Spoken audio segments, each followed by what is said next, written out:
Have you ever wondered about films that never made it to the big screen, or even television and streaming services? Well then, the Screenplay Archaeology podcast may be for you. On our show, we take a look at scripts or teleplays that were never produced, or sometimes even early drafts that were significantly changed before or during shooting, as well as the stories behind why they never came to be. Good script or bad, we consider them all to be fair game. So if any of this interests you, then come check out Screenplay Archaeology. The first appearance of Eric Brooks, aka Blade the Vampire Slayer, was in July of 1973 in issue number 10 of Marvel Comics' horror comic, The Tomb of Dracula, a series that featured a group of vampire hunters who fought Count Dracula and other supernatural menaces. Canonically, Blade is a Dhampir, a cross between a human and vampire. He devotes his life to ridding the world of vampires by utilizing his unique physiology to become the perfect vampire hunter. While possessing superhuman strength, Blade retains all the gifts of being a vampire while having none of their weaknesses, except for their primal lust for blood, which he suppresses with the use of a special serum. The Daywalker, as he has come to be known, is also a martial arts expert, a swordsman, and is adept in the usage of throwing knives. When Roger Corman's production company, New World Pictures, bought the rights to Marvel Comics, they planned on making a Mexico-set western starring Shaft's Richard Roundtree as Blade. But when that didn't happen, the concept was retooled for years until the early 90s when it started to pick up steam again once rapper and actor LL Cool J became attached to star. By 1996, Blade was set up at New Line Cinema, with a young writer named David S. Goyer hired to pen the screenplay. After considering several actors for the part such as Denzel Washington and Lawrence Fishburne, eventually the role went to Wesley Snipes. Directed by Stephen Norrington, Blade cost an estimated $45 million to produce. Initially, it had a disastrous test screening due to a botched third act that involved terrible-looking CGI. But after heavy edits, the film was eventually released in the US on August 21, 1998, to mixed to positive reviews. It grossed $131.2 million worldwide and holds the distinction of being Marvel's first box office success. 2 sequels followed, which is why we'll be taking a deep dive into this series. So join us as we strap on our head-to-toe black leather outfits, resurrect an ancient blood god, and head to an underground blood rave because we watched the first movie in the 3-film original Blade franchise of films. This is 1998's Stephen Norrington classic, Blade. This is a show about franchises, vampire movie franchises. You're listening to License to Watch. Why in the world was this movie made?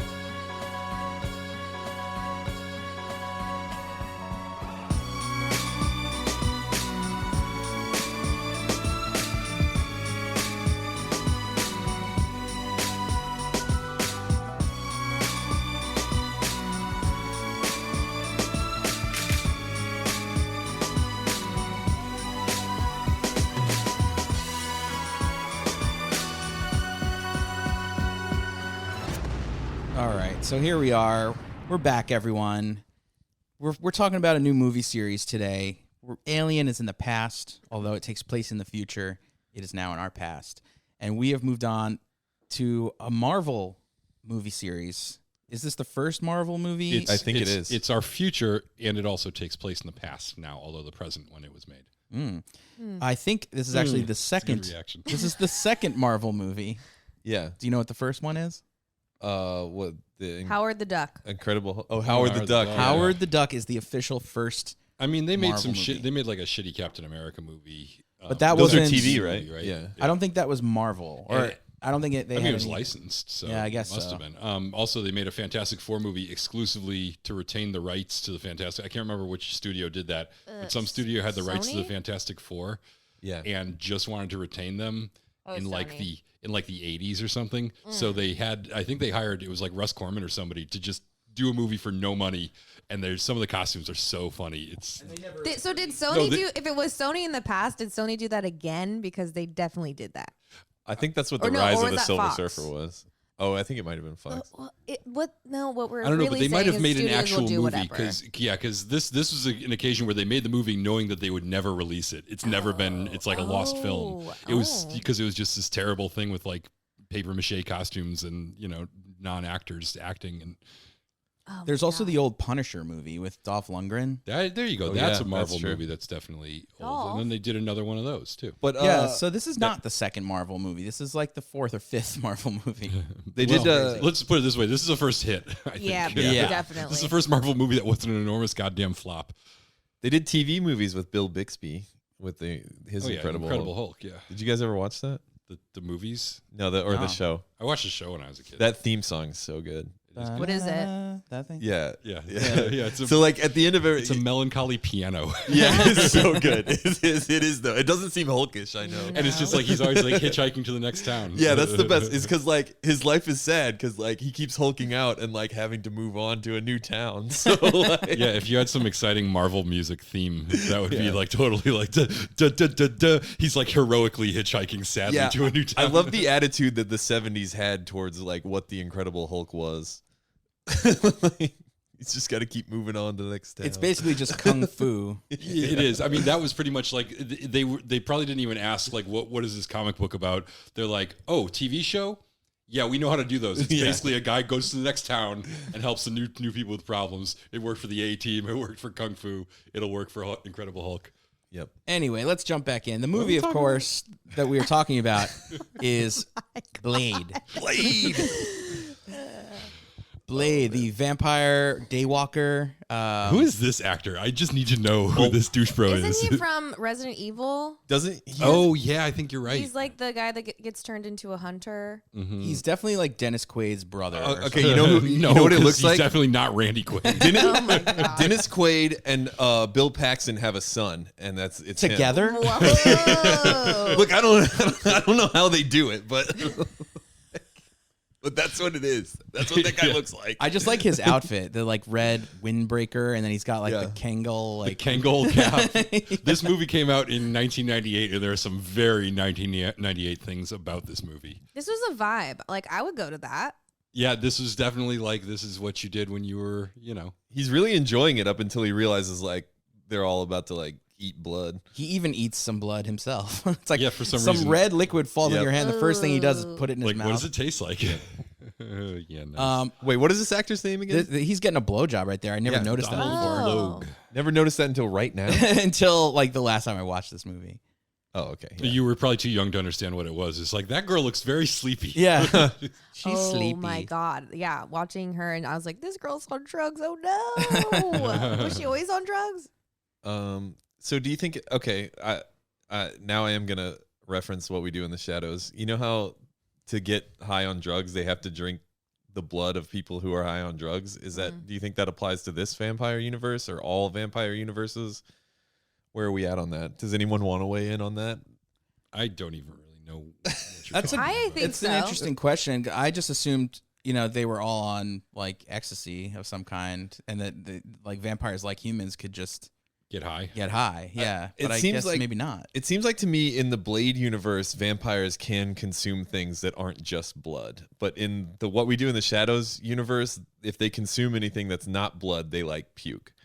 And like in like Interview with a Vampire things, they're like they just don't enjoy anything. They don't enjoy sex. They don't enjoy food. They it just doesn't taste good. And okay, so like there's a huge plot point in Blade of whether or not you've been turned into a vampire or you're born a vampire. So does that mean vampires can procreate? Yes, that's what I got out of it. Yeah, Okay. that's what I thought too. That's how you get the purebloods. That's And the they only way do- to explain And they are it. like, aren't they drinking booze in some scenes too? I feel like they must just party. We let's keep our eyes peeled. I don't know, but like, isn't it one of those things where their body metabolizes things so fast? So like they have to drink a lot of it, or they have to take a shit ton of drugs, and like maybe it's more potent if you get it through the blood. So maybe it's like a double thing. Yeah. True. I should say that voice you're hearing, that female voice, not Colin, is. I feel like I make that joke every time. Yeah.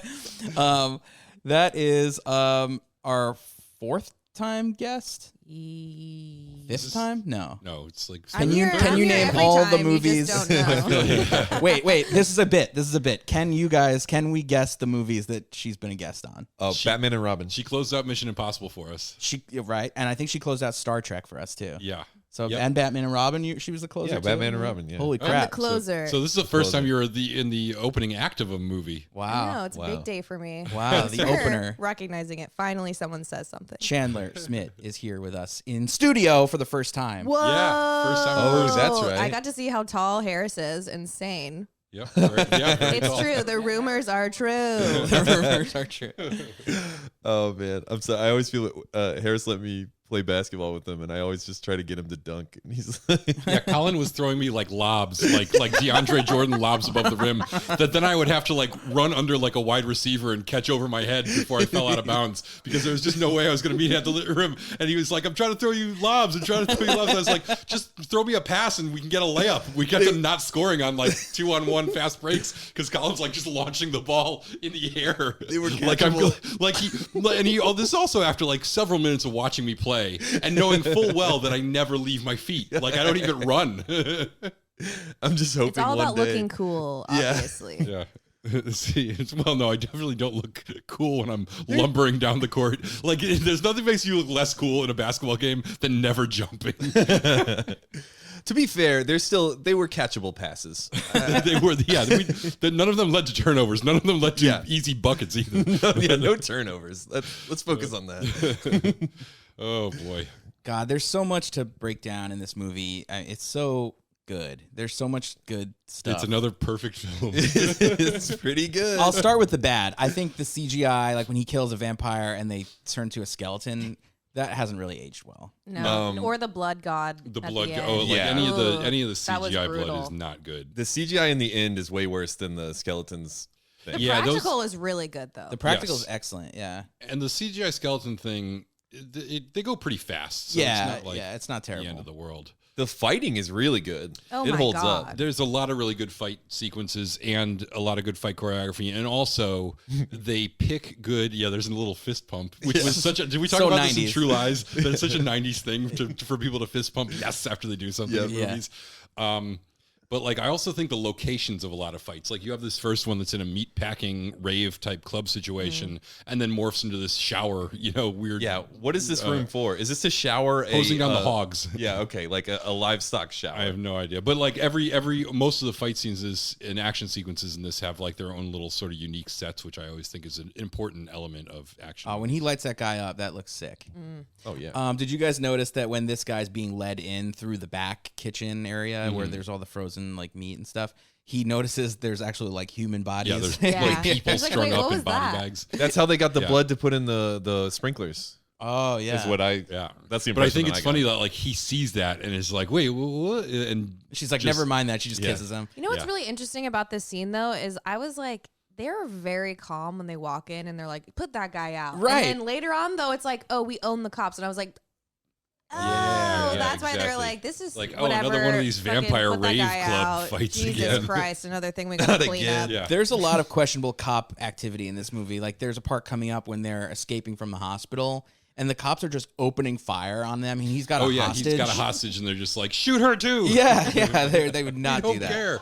Also, if the cops are in on it, why do they throw this vampire in a body bag and put him in the morgue, leading to this whole other incident that happens in the hospital? Like, all of this is avoidable if the cops are like, oh, you know what? This guy's just going to come back to life. Throw him in the river. Or I something, don't you think know? they can identify that guy. He's Paperwork? really burned. Maybe they do think he's dead. Or Okay. I just assume like the cops were bought out at the top level. So like the lower level cops, like they don't know. Yeah. You know, they just know they you just would have arrest to people. clean up weird crime scenes full of steaks and stuff. All right, let's talk about our first times ever watching this movie, or like, was this anyone's first time? It doesn't sound like it. What's everyone's history with this movie? Chandler, let's start with you. Actually, I watched this movie not too long after it came out, which means I was like 6 or 7. Oh, wow. But my brother Brian, who's like 17 years older than me, he bought the DVD and came to stay with my mom, and I was staying in Colorado with my mom at the time, and I wore the shit out of that DVD. I was, those little portable DVD players. I popped that thing in every day. I was carrying it around with me. I don't know why. Again, my parents were like, you could just watch whatever movie you want. I don't care how old you are. They're like, Chandler, what are you watching? You're like, Sesame Street. They're like, that's great. They're like, disgusting. Put that shit off. Put on Who Blade. keeps yelling motherfucker? No, that's Ernie. That's the Grouch. Don't worry about it. No, they were like, you can't watch a cartoon. Absolutely not. You have to watch something with violence in it. So this has always been one of my favorite movies, and I was so happy to watch it as an adult and be like, yeah, this shit holds up. And then understanding actually why it holds up too. So that's me. Nice. Who's next? I think the first time I saw it, I definitely didn't see this in the theater, but I saw it on home video like shortly after.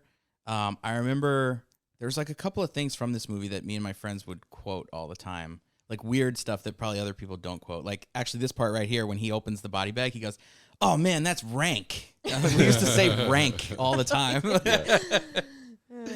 You know what I was thinking about when I watched it is that I have never been someone who has said some motherfucker's always trying to ice skate uphill. And I should have been saying that like maybe every day since I saw this movie, because that is just like the greatest It's a great like phrase I've ever heard. Non sequitur line. Like it has no implication. It has no like reason to be no said. direct. It's not like you're fired and he fires him. It's right. Like, There's no ice skating. There's no ice skates. There's no ice skating. There's no hill. Yeah. There's none of that. There's flying skeletons. That's not a callback to an earlier scene. David has Corey just had that line in his back pocket, and he was like, thrown it in there. Fine, I've been waiting. I was kind of hoping it was a Wesley Snipes improv, but I don't know. Yeah, just Wesley Snipes ad libs. I always used to say, "Motherfucker, are you out your damn mind?" Oh my god, that's so good. Because that was like the line that for some reason I think I saw this in the theater probably with friends, and I think we walked out just saying all the funny Wesley Snipes motherfucker lines in this, which there aren't enough of. If this movie has a flaw, they could have leaned into him, quipping a little more and being Wesley Snipes a little more. This is peak Snipes. I saw this movie before I watched Major League, and when I watched Major League, I was like, Wesley Snipes is so fucking funny. I was like, yes. You would never really, Yeah. I mean, like, this is funny, like, not really on purpose. And, like, but he's so fucking funny. So I was like, why wasn't he at least a little bit more funny? But maybe it's because this is a time when superhero movies are supposed to be, like, serious. Yeah. Probably. Like, It's also one of the more serious superheroes, I guess, because there's so much blood drinking involved. Yeah, and it's super swearing. R-rated. Yeah. that lends itself to be more serious than blood. Yeah, so they were clearly could making I? a movie for grown-ups, and they didn't want to make it too much of a joke out See of right it. here, he's literally kidnapping like a nurse or a doctor, right? And the cops are in the hallway, like just blasting away. He throws her out the window. I love that she survives this. Like, what? Like, no problem. Just, what? The ragdoll body flopping around off the. Yeah, this is crazy. Yeah, I feel like this is probably also Wesley Snipes.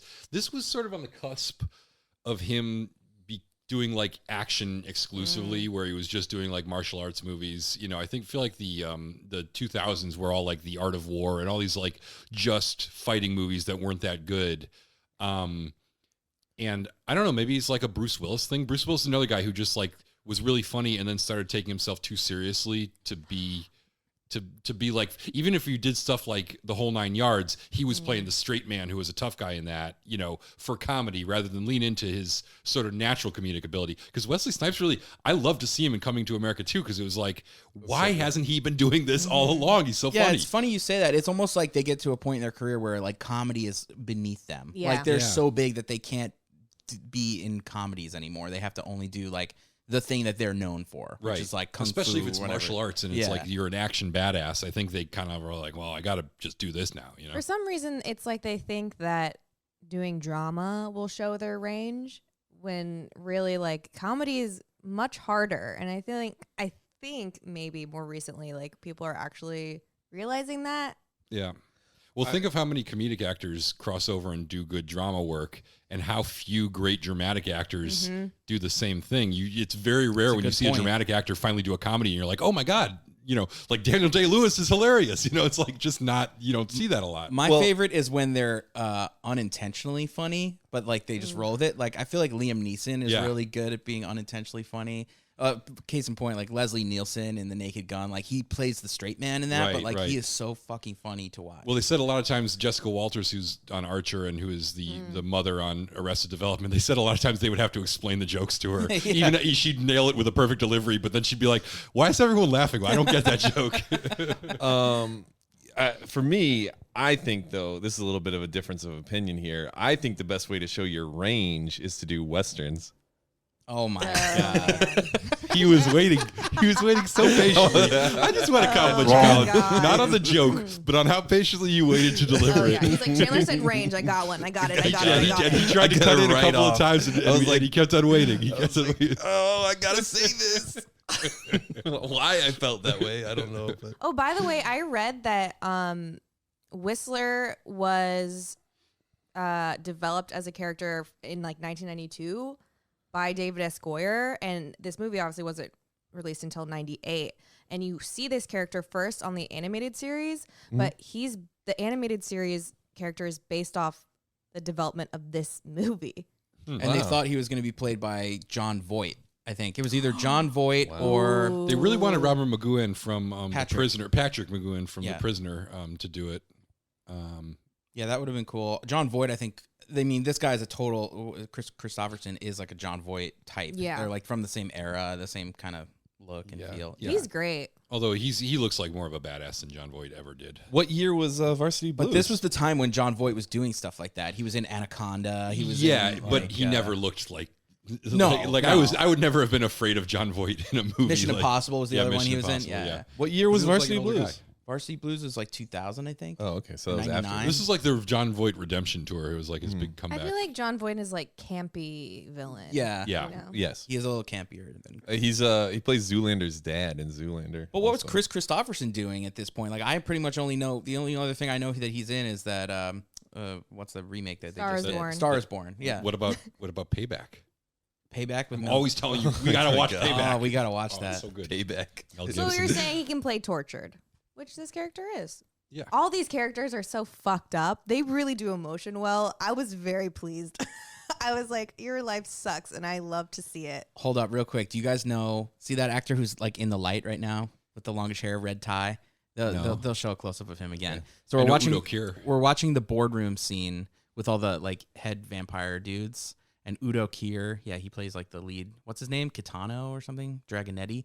This guy. Do you guys know who that is? No. That's Judson Scott. That's it is. Oh my Khan's- God. Khan's second-hand man. Judson Scott, From the Wrath of famous Khan. Judson Scott. Juds- from Wrath of the Khan. Judson the Scott? Judson Scott. Fucking Judson Chandler, Scott. Chandler doesn't know. who The it is. Mudson Mott. And Judson Scott, I found out recently, has the same birthday as me. Wow. We share a birthday, guys. Wow, You when's your and Judson birthday? Scott. July 15th.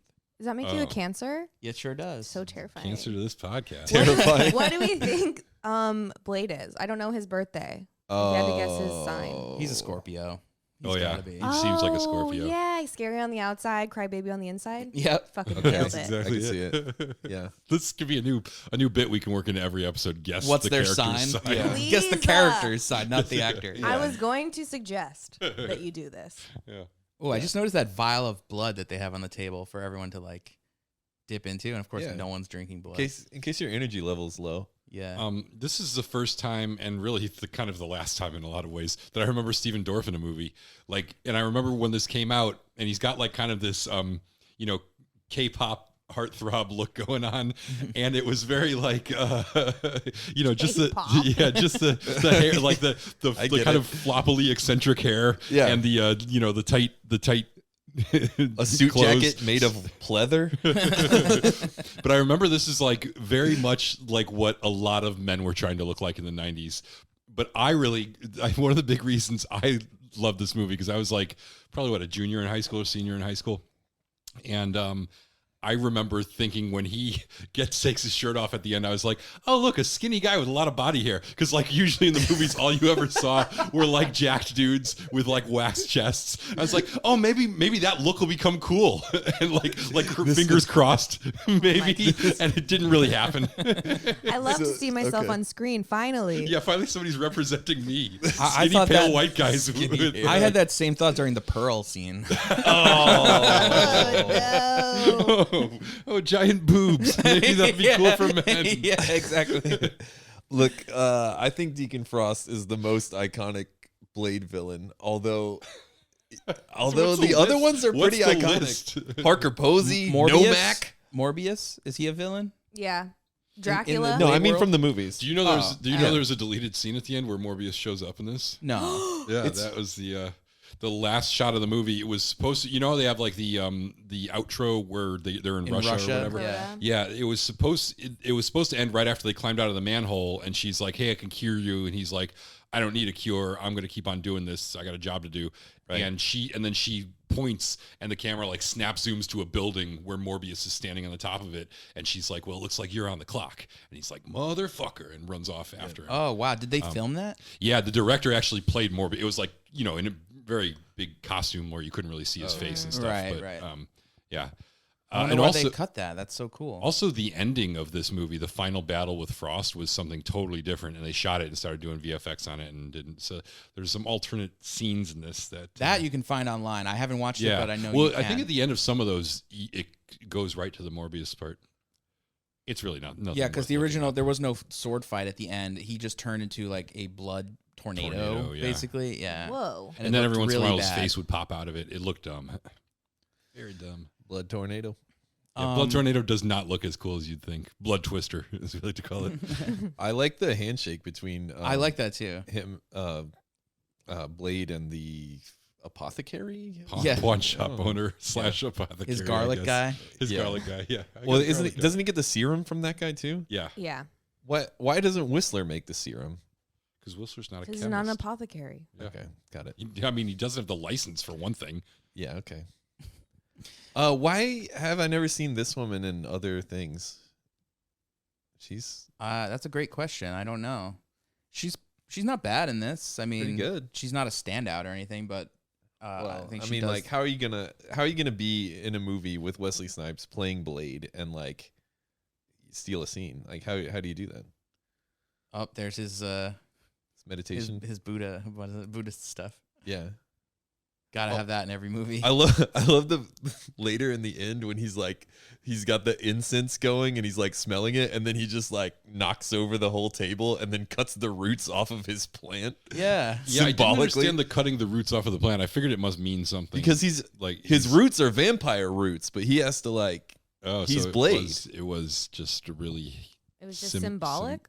Symbolic. I thought it might be some like tradition or something if you're going off to seek vengeance in some Eastern culture that Blade has been studying. I wonder if there's something in the comics though that maybe we're missing. He's got a weird like amalgamation of like samurai shit and like guns and and like his whole look is kind of I mean, it's a costume. He is a superhero. Yeah.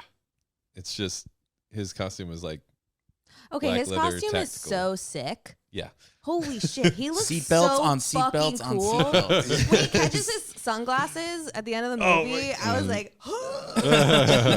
yeah.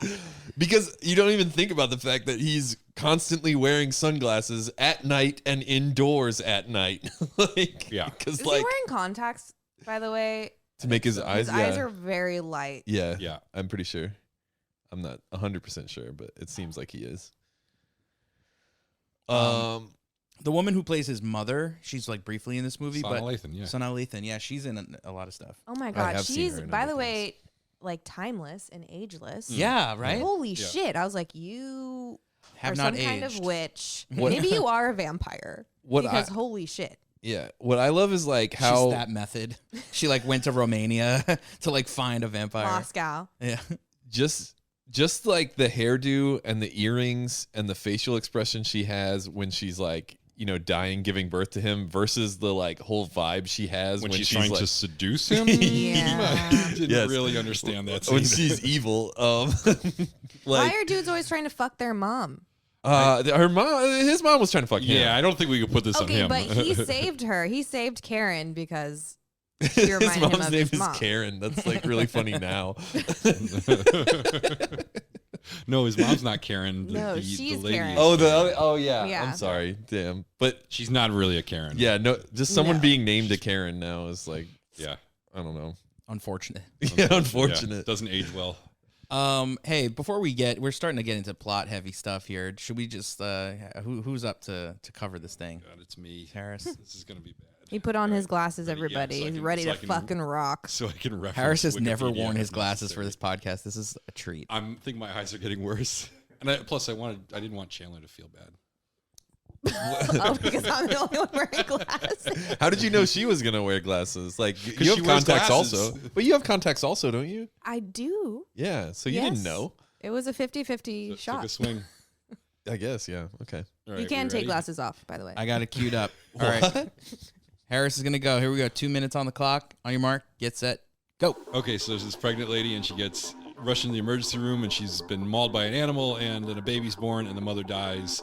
And then 30 years later, it's 1998, and it's very 1998. And this guy is getting picked up by some woman who's Tracy Lords, and she's taking him to this rave at a meatpacking plant, and he's like, oh, this is really cool. And then it starts pouring blood everywhere, and the guy's like, holy shit, these are all vampires. And then Blade shows up and kills them all.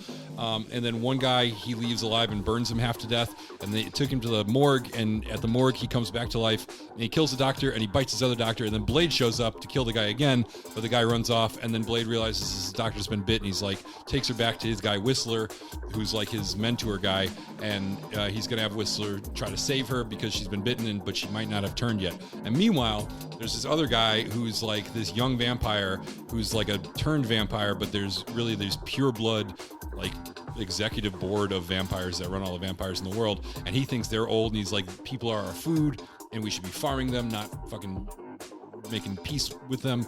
And but they're really just mad that he's running parties and clubs. I don't know. So he says, I'm gonna take over this shit, and he's researching some ancient like crap about vampire myths. And then later, the lady goes home, and she gets kidnapped by a cop. But Blade shows up and saves her, and they follow the cop to this big fat person. Oh, I'm running out of time here. Yeah. And this big fat vampire is researching the stuff, and then so he learns that he needs to go to the vampire archive, and then he gets into a fight there. And he's all trying to find this guy Frost that's trying to make a new vampire. And they realize that Frost is going to make a new vampire.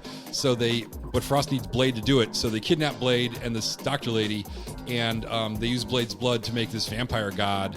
And then Blade fights the vampire god, but not before his mother tries to bone him. And then he kills his mother, and then kills the vampire god, and then goes to Russia. The end. Wow, you did it. You pulled it out at the end there. Nailed it. Probably the best, most comprehensive summary of this movie that's ever happened. 2 minutes or otherwise. Did anyone else on Napster download the song from the Blade Rave by typing in Blade Rave song into the search? Fuck yeah. I think that's what the song ended up being retitled because nobody knew it as anything but. That's iconic, that whole scene. The soundtrack of this movie is great. It like is a little dated, but it holds up in my heart. Oh, yeah. It's very much of that like Mortal Kombat In fact, strategy of. It is the same strategy. There's a part in this movie where someone is watching Mortal Kombat on TV. Did you guys notice that? Yeah. Oh, I love an Easter egg. I kind of feel like this movie like said, oh, hey, wait, we saw how good that one did things. And was like, yeah, we're just going to jump on that. Yep. Jump on that bandwagon. That's the only way to do action now. Well, I think one of the big successes of this movie is that the first 30 minutes and the last 30 minutes are both really, really good. Mm. You know, like it gets you in there, and it like gives you the climactic moment as well. Yeah, it definitely doesn't mess around getting you jumping in with both feet. It's, you know, the very brief scene of the pregnancy, and then immediately to this ominous vampire rave that turns into this huge battle With some cool time-lapse stuff in between. Oh, that time lapse they shit love is cool. I time-lapse wanted shit to in talk this. about that. They're yeah. just doing like fast-moving clouds everywhere. Yeah. During the credits, like Shadows. the titles. Oh, yeah. sorry. I was making a confused face, so they were explaining to me that I couldn't Oh, remember, even though I watched this movie today. Yeah. I like this scene too, and he's like, "You ball me." The sexual tension in this scene between the vampire pureblood asshole and the what's his Deacon name? Frost. They are like I like always- touching in a like, and not even in like a sexual way, but like it's so charged, and I'm like, I ship them. This scene, I hope they fall in love. There's got to be instead. some, you know, fan fiction porno version Oh of this my god, scene somewhere. AO3, Well, blow I've- it up. I've always wondered, because I totally get that vibe. I always wonder if the implication is that this guy is the one that turned Deacon Frost.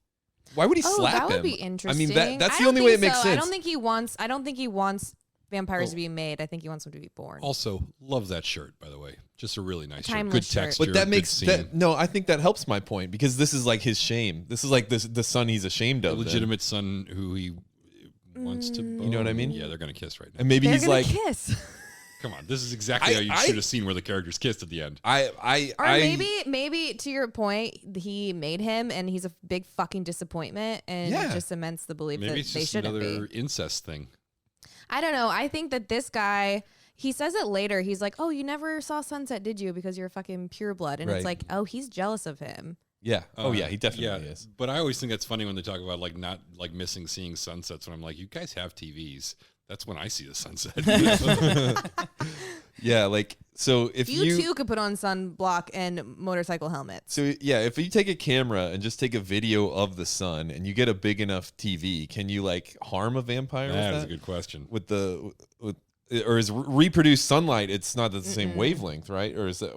I don't think the color temperature. There's or no it's- UV rays. Okay, it's the UV rays themselves. But like Okay. I saw Dune last night in the IMAX theater, and there's a lot of like dark shots, and then immediately cut right away to like the shot of the sun, like in your face, and like I felt like a vampire watching this movie. I was like, it burns. Too much sun. See, I saw it at home on my TV and HBO Max and did not have that problem. You missed out.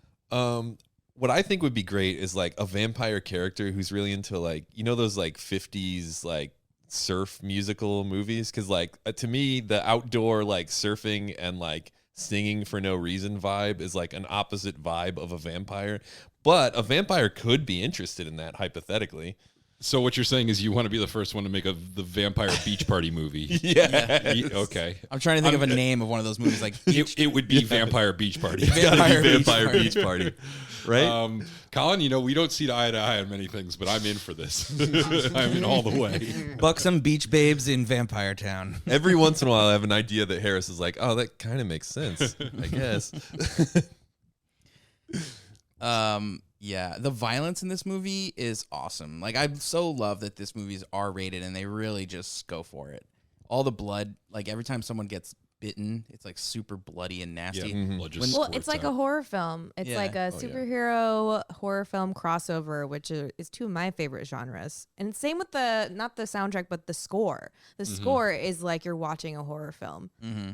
Yeah, there's no superhero theme or anything going on. yeah. Yeah. And that's why I kind of wonder now they're doing the Morbius movie, and they're probably, I imagine they're going to probably, they've cast what's his name as Blade, right? So, Oh, Mahershala yeah. Oh, my Mahershala God. Ali. Yes. So apparently they're going to work Blade into things. I would love if they did a Blade movie that was like in the Marvel universe, but also R-rated and had like really leaned into the horror elements in ways It's definitely that going to they be normally R. I wouldn't. feel like when they did the announcement, they were like, don't worry, it's going to be R. Yeah. Now, do you think they're going to acknowledge that it takes place in the same universe as these movies, or no? They're just going to sort of...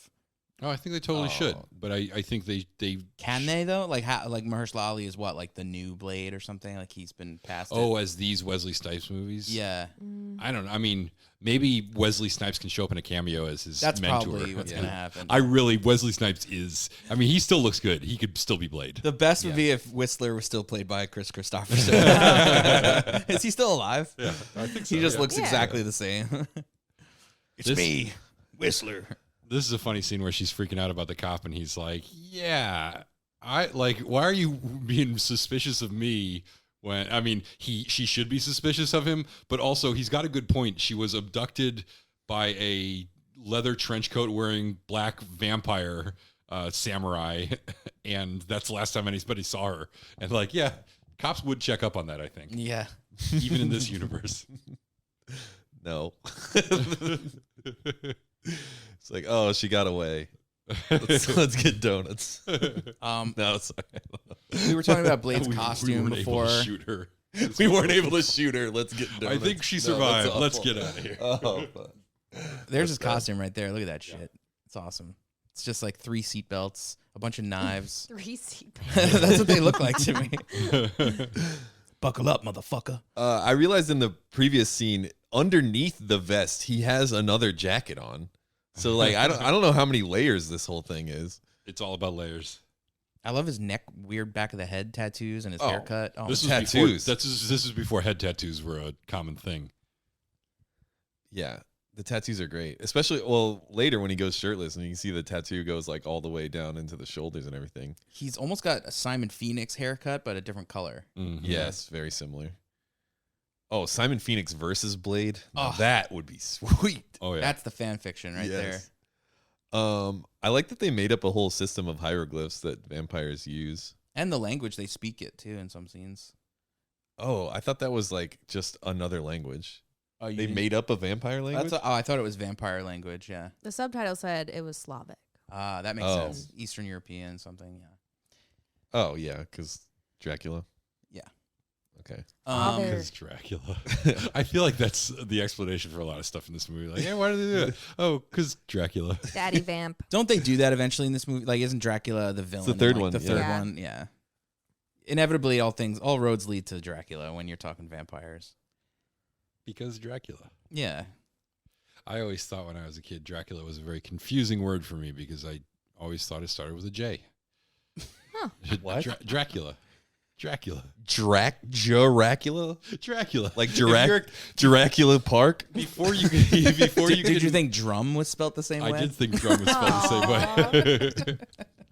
Drum? It's a J sound. It is? It could be. Wow. Yeah, because it's actually if you can't Dracula. If you can't read, you just hear Dracula drum. What about the Little Drummer Boy song? It's like, I guess they're using different letters for all of that. Harris wasn't introduced Yeah, I to didn't think it was a the written prom. word for a very long time. He only spoke in phonetics. Well, I don't really know what age this was. It could have been like 3 or something. I just remember. I also like that this movie is timeless because although it did say 1967 or whatever in the beginning, but then when they jump to the present, it just says now. It doesn't say. Always taking place right now. Yeah. And he could be really any age. So Yeah. I was just gonna say, I was like, that's like my dad's age.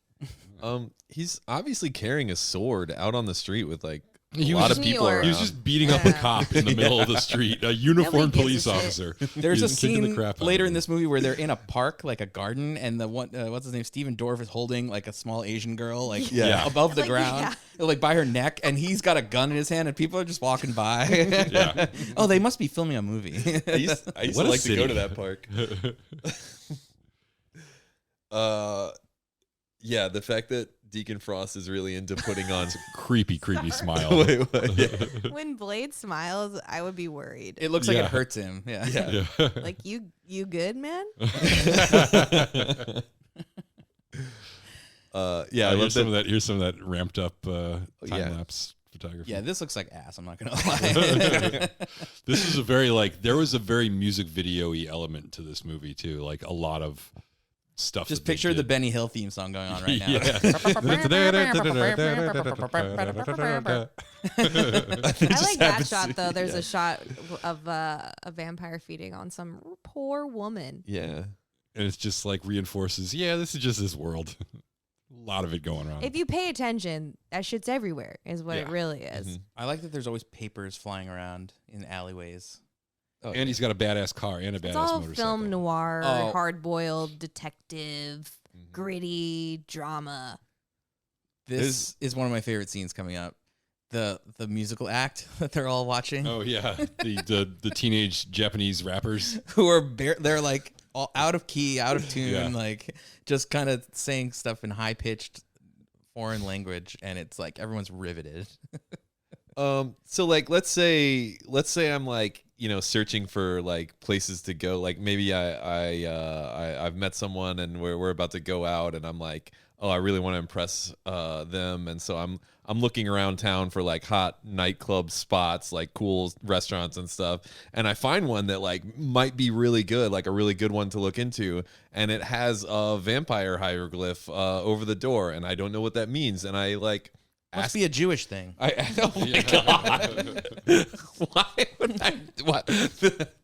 The person in this hypothetical is me. Why would I say that? Well, Jewish people have that like thing they put above doors. It's like a little symbol. I don't know. It's like a It's like mezuzah or it's a, something. But like, I don't know what it's called, but it's a blessing. but Yeah, you I think go. it's- I think it's mezuzah. I think you're. It's something like that. Yeah. You go to one of these places and you ask for a manager and you ask about the sign. What do they say? They're like They vampire say hydroglyph. fuck off. It's just graffiti or something. Yeah. Yeah. They don't answer you. Yeah, they They say look at you're you not the boss of blankly me. and say, "Do you want to fucking drink or do you want to get out?" Like, Yeah, you want to ask me about the shit on my door, or you want to, patronize my establishment? Is the service to your satisfaction, sir? Is what they keep on saying. Yeah. Because it's not like emblazoned like above the door. It's sort of like adjacent, right? It's Not like, in this place. oh, it was right above the door. It was No, like that a was neon. a different. Wasn't that a different thing? I thought that was. I thought that was just the name of that the was the club. name of the club. No. No, because wasn't- they but it- show the little red Go symbol. back. Go back. It wasn't a hieroglyph. no, because yeah. it was like You're getting overruled. yeah. it was like some kind of like East Asian symbol. Okay, fine. But like, no one's gotten curious about these. The internet wasn't as big. Are back you in- reading graffiti? Yeah, I know. I'm like, people don't pay I don't attention. follow street That's art. true. I That's the saw. whole. That's the whole point. Is that like if you really like opened your eyes, like that Karen was attacked, and she's like, you got to get the fuck out of town because they know that you know, and the whole like war is like, we got to come out and we got to take all these motherfuckers out. They're our food, and the other people are like, no, we have to like fly under the radar. So it's a whole thing of like what you actually see versus what's going on. It's what you live in this sugar coated candy world, but you got to look what's underneath. So we're looking underneath. Okay. All right. Speaking of reading graffiti, there's I have a story about there's this a too. poster at the bus stop, like around the corner here, and the poster is advertising a show on Peacock called The Lost Symbol. Which you saw it? No. Which is like the Dan Brown book. You Yeah. know, it's based off of whatever. Right. And someone had graffiti like sprayed in huge block letters. Don't read this over it. Now, it's like funny on several levels for me because it's like, okay, are they saying don't read this book that this show is based on? Because that's funny. Or are they meta and they're saying don't read this graffiti that I'm like, don't read this. That's deep. I like to think that it's just like a weird venue for literary criticism. Right, but then it's like, so the graffiti artist is a literary person. Right, like yeah. they've read the book and they did not Yeah. like it. That's funny. So there's a sidewalk I always walk by, and on the sidewalk, someone put R.I.P. drugs with a Z. And I was like, so is drugs their name, or are they trying to like get drugs out of their life? Trying to get or- clean. Yeah. What does that mean? Also, like drugs as a nickname is fucking cool. Yeah. Yo, drugs, what's up, man? And also, nobody's really shocked when drugs dies prematurely. Oh my God. Yeah, no, I feel like that's the kind of nickname that's only cool for like a certain amount of time, and eventually you really want to lose that moniker. yeah. The only graffiti I really follow is stuff that tells me where someone was. Oh, That's really all I care about. Like in a bathroom stall. Yeah, like if somebody was there, I want to know about it. Blade was here. Exactly. This is the graffiti Okay, I follow. this scene right here, I wanted to ask you guys: is Hunky this, or not? I say yes. What? Oh, hunky. It's Steven Dorff with no shirt on. yes. Yeah. The bed behind him opens up, and a beautiful black woman comes out. But is That that was not her. That's not her. That's not her. It is Are her. we sure that's not her? It's Blade's mother. But you see her face, and it's not not her. her. Oh, Is it possible that she was recast and they were just like, it's that's what you I know, think. You see her face from a distance. I think but it's then a double, and Yeah, like, it's a- it's like I'm not working this day for this one scene. Yeah, Okay. it's a budgeting thing. Yeah. That would make That's sense. what my critical mind does, and That would also make like sense. it's like a 'cause I think misdirect. it's definitely supposed to be her because this is the Yes. only other way that we That's know my who that question. is she comes out of the Right. bed again at the end. I 100% agree with that. And I think it works that they choose not to show her very specifically because it's in the scene, but you don't take note of it very much. But then when it comes back later, you're like, oh, That was her. And it wouldn't have worked if it was just like, I don't even think it would have worked if it was like a coffin or something. I think it had to be that funky ass bed that you're Yeah. like, oh yeah. That 'Cause bed you is really cool. pay attention to the bed opening up. And then when it happens later, you're like, oh, that was that bed that random black Right. body double walked out of earlier. I think they should have just cut it sooner because it's very. If you're like us psychopaths that like look critically at every movie you watch, like we're like, that's not her. Like I'm literally like screaming like, no, that's not Hagrid in Harry Potter. That's his stunt double. And it's like nobody's paying Mortal attention to Kombat that. right there. Yep. I mean, I mean, whoever hasn't frame by framed the entire Blade movie cast the first stone. They haven't lived. Oh, you know what I'm realizing on our whole debate about like what vampires can consume in this world? They definitely smoke cigarettes because Deacon Frost is really into that. It's true. Yeah, but that's different. But also, you look cool. Oh, and you know this would vape. They would vape if this was like, like this is the updated version. They'll be vaping. Oh yeah, that's like the first thing I'm sure they're gonna do with this new movie. That Donald Logue character would be vaping everywhere all the time. The vape budget is very high in the new movie. Oh yeah, this looks great. Cool little bat toy. I think Steven Dorff is awesome in this movie and is generally awesome in everything I've seen him in. The only other thing I think I've really seen him in is True Detective season 1. Or no, sorry, True Detective season 3. Yeah. He was good in that. He's awesome in that, yeah. I'm wondering, why he didn't like really do more stuff that's relevant. I mean, I don't know what else he's in even. I wonder if it was like he was an asshole kind of a thing. Could be. Maybe. I feel like that's definitely possible. But I also feel like based on how his career got started in the movies that he made, maybe not, because he was like an indie darling for a long time. Like he was like almost like a male Parker Posey for a while, where it was all he was doing were these weird little indie films, and he kind of kept on doing that. Like still, I mean, the only movie that I can think of off the top of my head that he's in is that movie Somewhere, the Sofia Coppola movie. Oh yeah. So he's like, so he always just does these weird little like funky art house movies. He's like a poor man's Ethan Hawke kind of. I think Matt But just more brought attractive. it up. I think Matt just brought it up because he told me not to tell anyone, but he has this script that he's been working on called Dorff versus Alf, and he's just really into. I want to make a live action version of, or a feature length version of Dorff on golf. That's what I was going to say, and it has to star Steven Dorff, but also doing the Dorff thing, which is probably offensive. Oh, my God. Yeah. I love how much joy we're just getting out of like basically like Saying Dorff. F sounds, yeah. Words that end in F. Wait, speaking of F sounds, when we first introduce Pearl, the gigantically fat vampire monster, Which is so gross. he lets out a huge fart. And the fart is like disgusting, but also sounds like the sound effect they use is like, it sounds like a really satisfying fart. Like, you ever have like a really satisfying one? You're like, oh, I feel much better. Like that's how I imagine Pearl feels. I guess I agree. I'm not sure how you want us to agree with that. I think you do want us to agree. But Yeah, do we have to tell the story? I hope for your sake you can agree. I want you to have sweet relief. the sweet relief. Wait, but is Pearl that fat off of just blood? Like, how much blood is that? Wow, That's sick. that's gross. I mean, also, like, in the opening scene in the club, like, the blood shower is, like, for people who need blood to live, like, that's incredibly wasteful, is it Yeah, not? I thought like they must be cutting that with some like animal blood or something. Maybe. So that can't just be. Can pure- they not pure have... grade They human can blood. have animal blood, but they just like human blood, right? It's, like, more powerful or something. More delicious. Yeah. More delicious. As we all know. Yeah, I think the nutrients aren't as good for the animal. I don't know.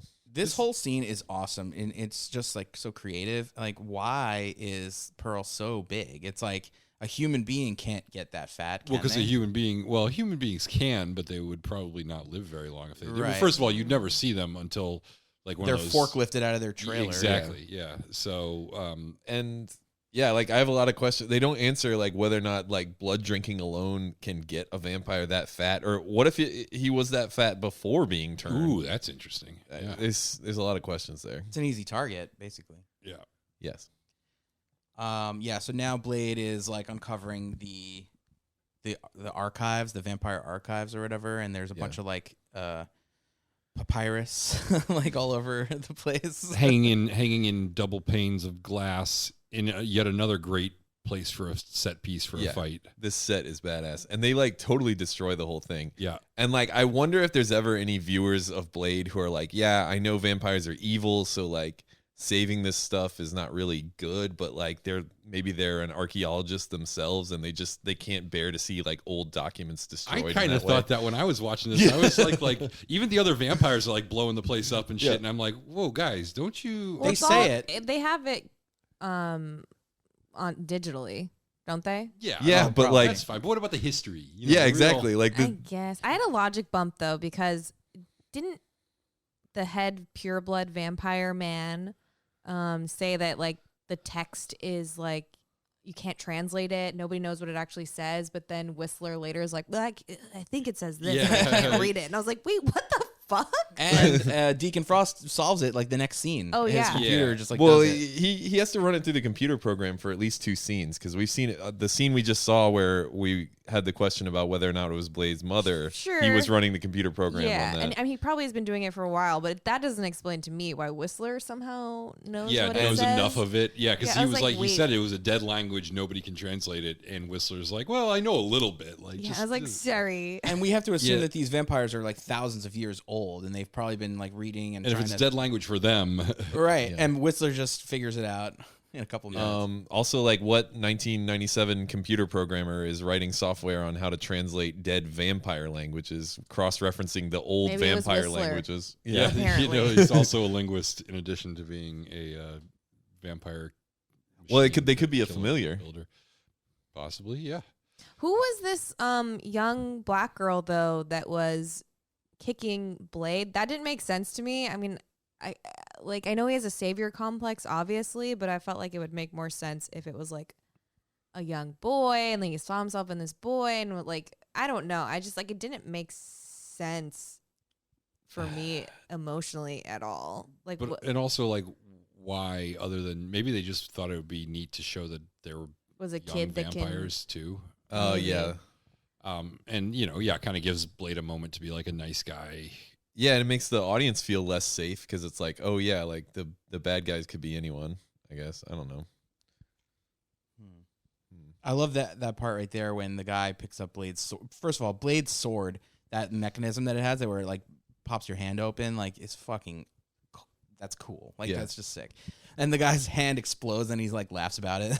Yeah, but doesn't that mean like when he felt the handle was like doing something, he gripped it tighter, and that's Yeah, he was like, wow, this handle's making some weird vibration things. I'm going to really lock down on it. yeah, whatever. Yeah, no curiosity about. Yeah, I'm sure that comment wasn't really What necessary. what, yeah, What else is Donald Logan? What else is he known for? He was in an. What was that comic book movie? he was on some sitcom in the early 2000s. Oh, I that, love didn't that go- one. Grounded for Life. Oh, Grounded Yeah. for Life. Yeah, Yeah, that was actually I like that too. How many Terriers. seasons? That was pretty funny. R.I.P. Terriers was great. Oh yeah, my one God. great season. Gone of- too soon. Yeah, one great season and done. So sad. yeah, but was it about dogs? No, it was about what was it about? Like Private detectives. low rent bounty hunters. Yeah, private Yeah. detectives or something. well, he's on the latest episode of What We Do in the Shadows Good for as him. himself, but a vampire, um, which is hilarious. he wasn't he in. Was he in the I feel like he's in Gotham movies. TV show too? Oh, yeah, he was he in was. that. Yeah. I'm gonna. Well, don't look him up because maybe we'll top for him later. oh, Yeah, we'll I figure it definitely was gonna. That's look not him gonna up. go well. Yeah, that's gonna be really hard to top for. With We can't even think of one movie that he's in. He was in an indie called The Tao of Steve. I think that was one of the things that put him on the map. the Dowel of. The Tao, like the Tao of Steve. The The Tao, T-A-O. T-A-U? Is it O? T-A. TAO. T.A.O. T-A-O, yeah. Okay. This whole subway scene is really cool. Every scene of this movie is fucking cool. Like we haven't gotten to a scene where we're like, okay, this sucks. And it does. The pacing of this movie is perfect. Yeah. I think it's yeah, like it does just sort of jump from information, information, action, set yeah. piece, like Yep. it all unloads and unfurls in a really interesting way where like I'm not bored, but also like I know what's going on. So good job, Blade. Yeah. But is someone inside the train car flipping the lights on and off? Why are the lights so flashy? Wait, does this what city does this take place in, or do they not say? I don't think they say. The very end looks like L.A., but the Yeah. beginning looks like New it's York. New Toronto York, yeah. or something. Yeah, New York. They definitely filmed it in L.A. yeah. Donald Logue is Canadian, so maybe it was Toronto. What kind of? Who has a subway train that looks like that? The trains like the subway train looks like it's from like the 70s or something. Mm-hmm.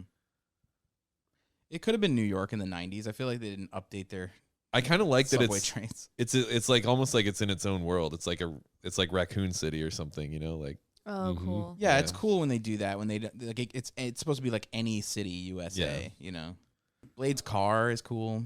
He does have a cool car, and then later Oh, a yeah. cool motorcycle. Yes. oh yes.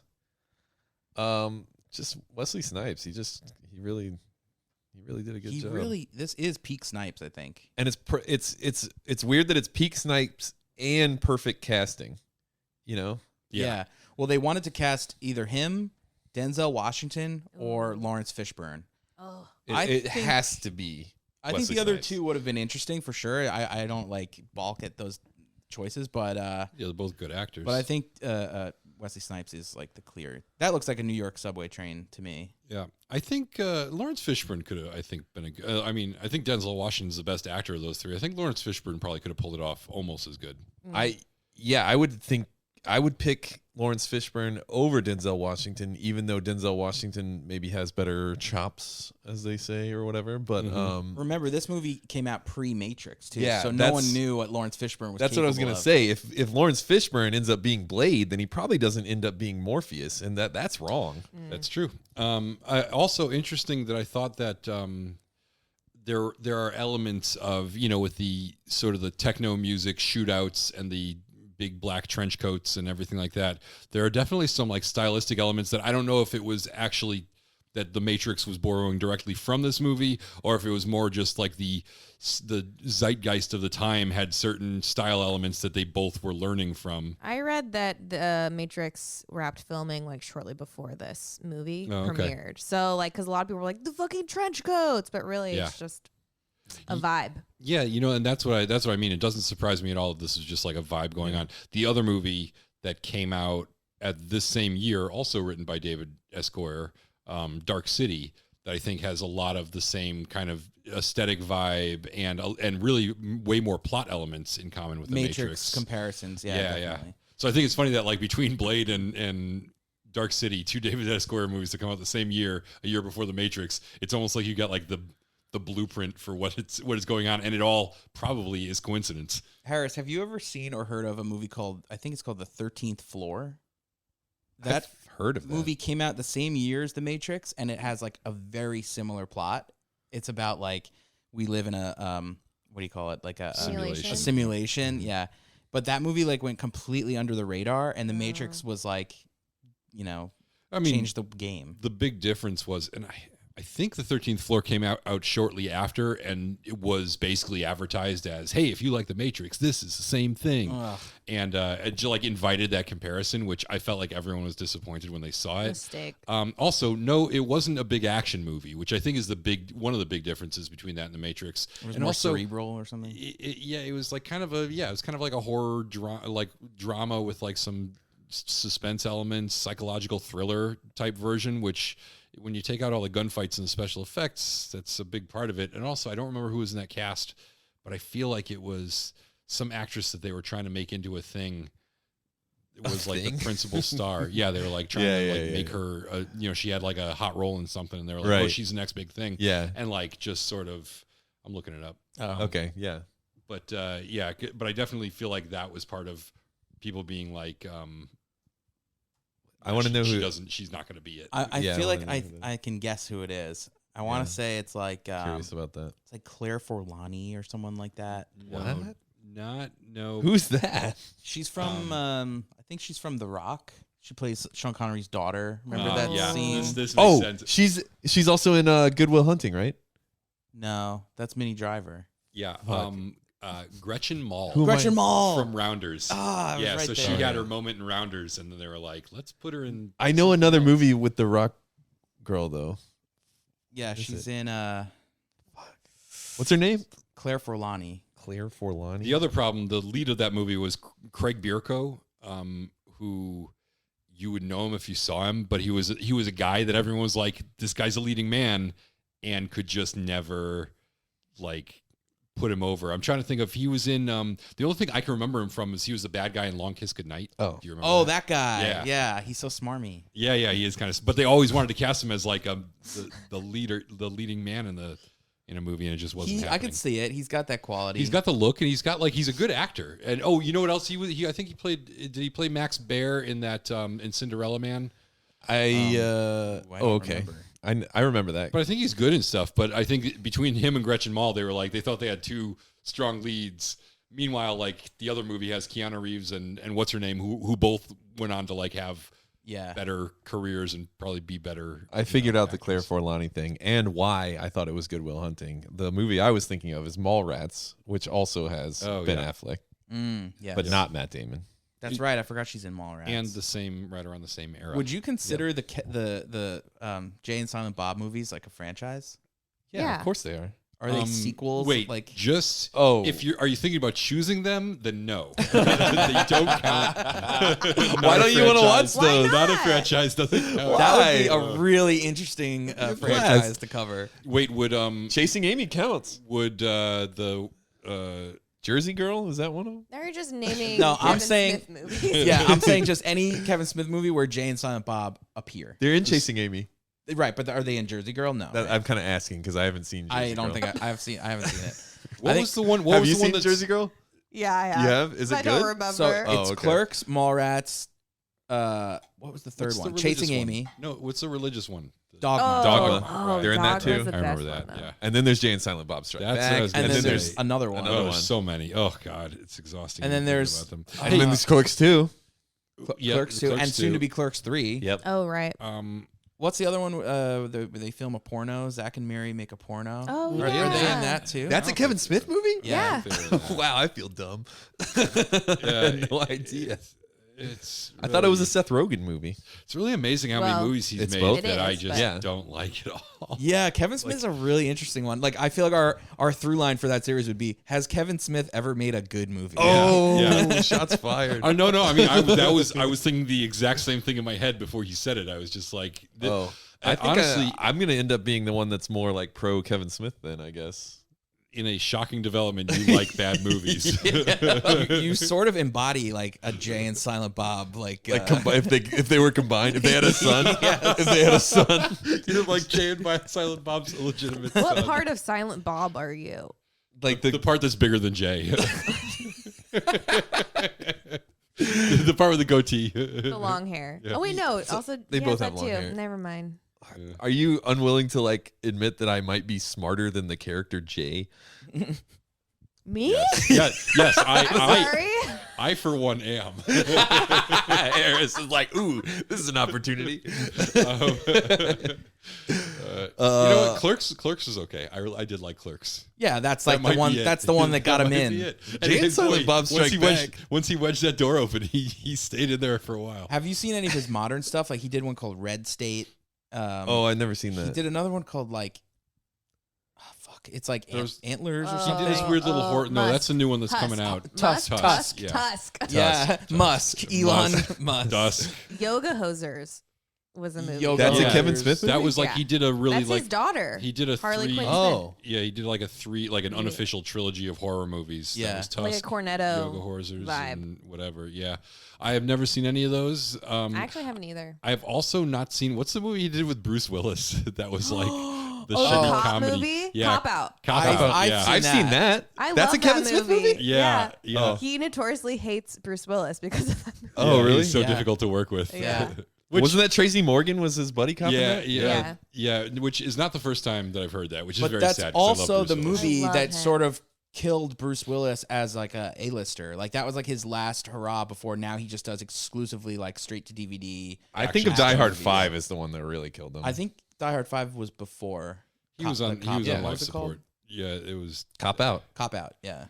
He's still doing fine, I guess. I've heard some things from sets that he's been on recently that are like just like there was a movie that literally a friend of mine was working on that was all they would call it was the Bruce Willis movie. Everyone called it the Bruce Willis movie. It's on set for 3 days. $3 million. Yeah, exactly. And that was it. He showed up there. He got his paycheck. There was no other really big name actors in the movie. The people who were doing the bulk of the work and they were trying to like cram as many scenes into those 3 days as possible. So shooting all this wild stuff. Yeah, and that's what I he saw does the trailer. now. He's all over the trailer, and it's just like all over the trailer, but clearly not in a lot of the movie. I think all these young like independent directors are just hoping that their movie is the one that takes off and it has Bruce Willis. Well, it's really sad because that's what you need. Like, Yeah. more indie films can't get any traction unless you have like a big director, a big actor, Yep. Mhm. Yeah. like a big backer. Like they're slowly dying. Mm-hmm.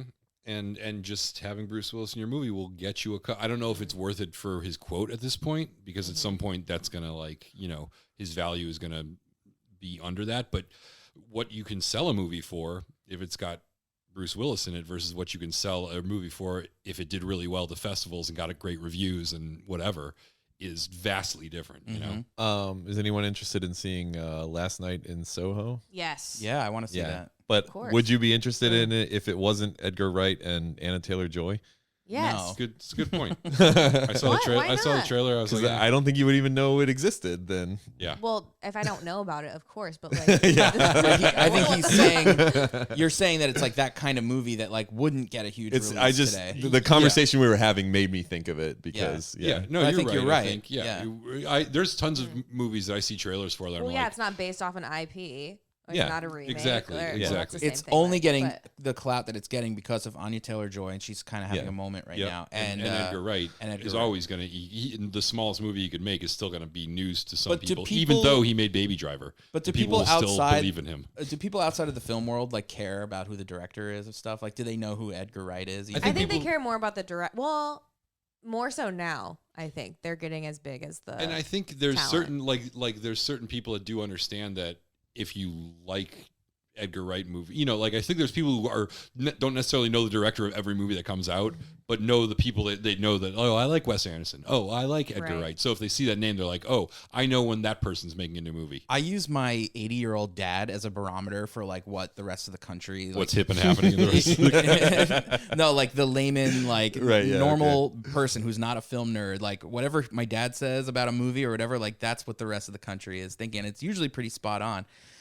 Case in point, there's been all this hubbub recently about the horrible tragedy that happened with Alec Baldwin and the gun going off and whatever. And I read this article and it was saying that like it's really fucked up that all these articles are saying like Alec Baldwin shoots and kills person and like they all say that like painting almost it all like of them. he did it, like he went off the hook. I feel bad for Alec. They made me feel bad I know. for Alec Baldwin. Like I know. he didn't mean to do that. Like that's on a producer. It's not that's his on fault. Well, the he was a director. producer on the all. movie, so some of this, some of this could come back on him a little bit, deservedly so.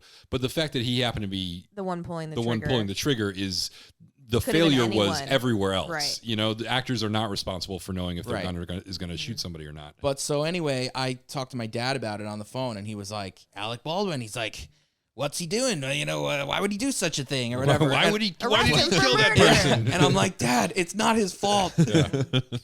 Yeah. He just thinks Alec Baldwin just brought his personal picked gun up a to gun. set and Yeah. started firing. Exactly. That's like what these articles It's probably so make insane. people think. Yeah. It's so insane. Here's the park scene. We're back to Blade. We're talking Blade here. Let's talk about the side characters. The side characters? They actually have drive. What, which like is the so girl in rare. white? The girl in her well, underwear. not necessarily. I guess more like Karen actually has drive. Oh. Whistler actually has drive. Like I was they going have with backstory. side You're going characters. really Like side. I'm standing not talking- I'm not standing talking directly to the side of the minions. leads. Like this young Asian girl. She's a side character. She's standing to the What's side her of motivation? Steven Dorff. Where are they? Why doesn't someone notice this is happening? Exactly. It's so fucking. Look at them. They'd stand out like a Listen, sore thumb. Wesley Snipes dressed up in his Blade costume would be anywhere but like in front of, you know, the Chinese theater or something. That would be the story that everyone was stopping and being like, what is going on? Somebody, you know, tell me that guy's going to be okay. Yeah. I'd be like, oh, boyfriends are fighting. Oh no, makeup on me. And so Steven Dorff just like figured out the answer that like the thing that's stopping vampires from going out in daytime. Now, Makeup. They just put makeup on and they're fine. He's not even wearing the helmet in this scene. And look, here's a bunch of more vampires. Are these guys vampires? I don't know. No, these are just people. That looks like Mike Schatz. They're right the there. cattle. This is the biggest issue that I have with the movie, but which maybe one of you guys can explain to me because I might just not understanding it. At the end of the movie, he's got all this disdain for non-vampires. These people, he says, these people are a food, you know, and he doesn't really believe that vampires should be subservient to humans. He thinks they're an advanced race. Mm-hmm. And then he summons this La Madre, this vampire. Magra. How dare you? La Madre. It's on the screen right now. La Mama. Yeah. Stop saying it wrong. Okay, He okay. resurrects La Bamba. So he's got the La Bamba monster. Mommy, sorry. Mommy, sorry. Mommy, sorry. So, but then he says that the power of La Magra. compels you. La Magra, yeah. He says that the power of this thing is that is that anything that comes in contact with it will be turned, and he's gonna basically turn the whole world into vampires. Which what are they all gonna eat? That didn't make sense to me either. I read that there's a scene in this movie that was cut where they explain what would happen. And it's that they would keep some humans human and they would like keep them in blood bags or something like that. Like essentially like have farms. So where they would like deliberately keep Like humans. the Matrix. Yeah. Wow. Which makes sense, but how would turning the... I mean, first of all, he just says that everything that it comes in contact with will turn. So that makes me Damn, think she would be dead. Sorry. Yes, absolutely, yeah. You cannot throw a child I think the stuff 30 Deacon feet across the food road. cart. True. Into a hot dog cart? Is that Yeah. right? Okay. I She think said she stands up. Like, I don't know. I'm sorry. If I, an adult man, went through what she just went through, I would not be standing up. I would be laying on the ground until the ambulance showed up. I'd be like, somebody call something. he calls it. No, I think Deacon Frost in this scene, he's doing tough talk. It's tough talk. That's what I think it is. Okay. All right. Yeah. I guess. Locker room I talk. think it's just a language problem. Like he was being Yeah. hyperbolic, Yeah. Yeah. Yeah. Okay. monologuing as Yes. villains do. Yeah. Yep. He's got some good monologues in Oh, this man. movie. Deacon Frost. He's a good villain. You love to hate him. Also, But wait. He's using makeup to keep the UV rays from damaging him, but he like notoriously has a 5 o'clock shadow at all times. So like, are his little like stubbles getting burnt because they're penetrating over the makeup? And Or what is about that hair? and what about his eyes? He wasn't wearing sunglasses. Like I know, right? True. All good points. Maybe Yeah. this sunscreen thing wasn't as... they just cut to him rubbing sunscreen on his eyes. It's like just as disturbing as the pearl scene. Again, almost. this is the filmmaker going, you know what? This is a movie about vampires and a blood god and a 700-pound, not alien, vampire. Like, audiences are not going to care. Yeah. Don't. If don't you're already think on too board hard. with Pearl's giant fart, then Yeah. you're on board for If the you're rest. asking, am I the asshole asking this question? And- The answer is yes. And to be fair, they do a good job of showing the reason he's doing it is able to do it is makeup. That is clear. That's made clear. This scene right here kind of reminds me of the cocaine factory scene from RoboCop. Oh my God, I was just going to say RoboCop. With like catwalks up above them, you know. That has the most iconic line in film history for me is when... Bitches leave. Yes! I think we've literally talked about this. I I'm think having we deja have. vu. Totally. I come on the podcast and I talk about him saying, bitches leave. And then bitch leaves. Me. And then we I gotta go. inviting you back. And just we Why want do to we hear keep this. inviting her back? wanna hear the she quote says again. Bitches leave. Yeah. That's what right. you're here for. It's an iconic line. Yep. So Tracy Lords is in this movie, which is interesting. Do you guys know who she is or what she's famous No. for? I do. I'm sure Please Harris tell us. knows. Yeah, you Yeah, said Harris it in knows. the... Harris is of the right age. You said it in the summary. He's like, who's played by Tracy? Whatever. Right. Well, he said it. He said Tracy Lords. She's only in the club scene Yeah, in the she's beginning. She in the gets she very dies. beginning. Is she the mother of Lord, the singer? I don't know. Maybe. I made that She up. is Lord, actually. Oh. Yeah. She was like in porn, right? Yes, she was. Oh. She was a. Sasha She was like an underage. Well, she, Oh. she What? started in porn when she was 16 years old and Ah. recorded a lot of in a year recorded just tons of movies that became some of the most popular movies. She became like this really well recognized porn star.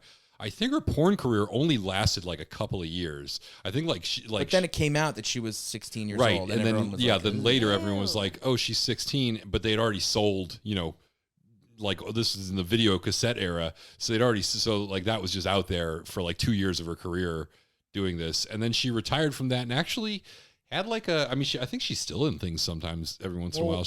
what else is she's she in like besides this? she does little I'll Google her. she does little Are you guys Colin's saying you watch child pornography? Is this what's happening? What? No, I didn't say what. This is like from the How do you 80s. know yeah, so I want to much? say. this is like Why do you know that. so much? Everyone in the 80s watched this actress that they didn't know was 16 at the time. This is like the John C. Holmes era of porn. Yeah, She's also a musician as well? It looks Yes, yeah, she yeah, is. she's a musician. What's and her she's, song? I mean, she's been consistently in doing regular movies for.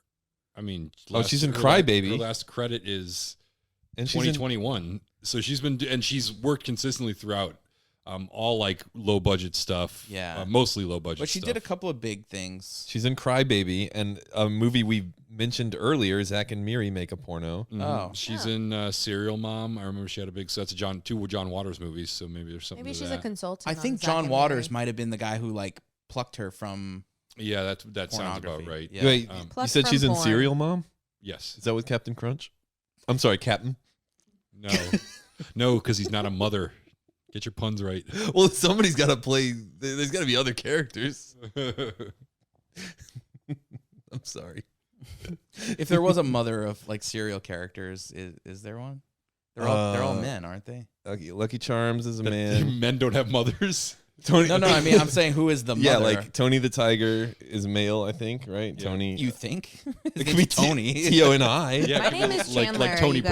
Braxton. Who Yeah. knows? Like Tony Braxton. Oh man, what if Tony the Tiger the whole time was female and we never knew? He's trans. They like bring Yeah. that in to the plot line. You know what? I think he's still great. That's good. That's very open-minded of you, Colin. Matt. Well, it's because of the way you said it. I should have said she's still great. You My should've said bad. I she's fucked up. still I got the great. pronouns wrong. Yeah. I wanted to. Yeah. Boy, Yeah. I'm sorry. guys, stop. Wow. this is. Move on. Yeah. This is bad. Make a donation. I'm sorry. Yeah. LGBTQIA. I just want to apologize to the listeners for our serial cartoons. And Tony the Tiger, whatever his Yeah, Tony. gender is or isn't, none of our business. apologize to God. Kellogg's, everyone, please. I'm so sorry. Have we talked about the guns in this movie? That one looks awesome. Feels very Blade Runner. Yeah, it does Oh, have yeah. that, like, it's like Square. extra long and kind Yeah. of square. Yeah. I think this was kind of like a thing that people did with guns in movies, of like the Judge Dredd gun is another one that's like they're terribly unbalanced for a handgun. You know, like you don't want the end of your barrel to be super long because it's just be like Too super heavy. because it's just going to affect how It's easy going to the make you thing is to shoot aim. downwards. And Yeah. it doesn't provide any particular value. And obviously these guns are probably all this is just like a casing that they put on the outside of, you know, it doesn't weigh a lot, but I think it's like a trend in sci-fi guns to think that somehow the barrel being really thicker would help. I think it's just about the look of it. It Yeah. looks Yeah. cool in movies. Yeah, definitely. He has superhuman strength, so it's like, whatever. Yeah. By the way, I had a timeline bump here because he has a face-off with Frost in the street, but he beats him back to his like lair, Mm-hmm. and like that just didn't make sense. Like, what are you doing, Blade? Fucking around, getting an Yeah. ice cream? I had to stop at McDonald's. Motherfucker was hungry. Yeah. Maybe he needed more serum.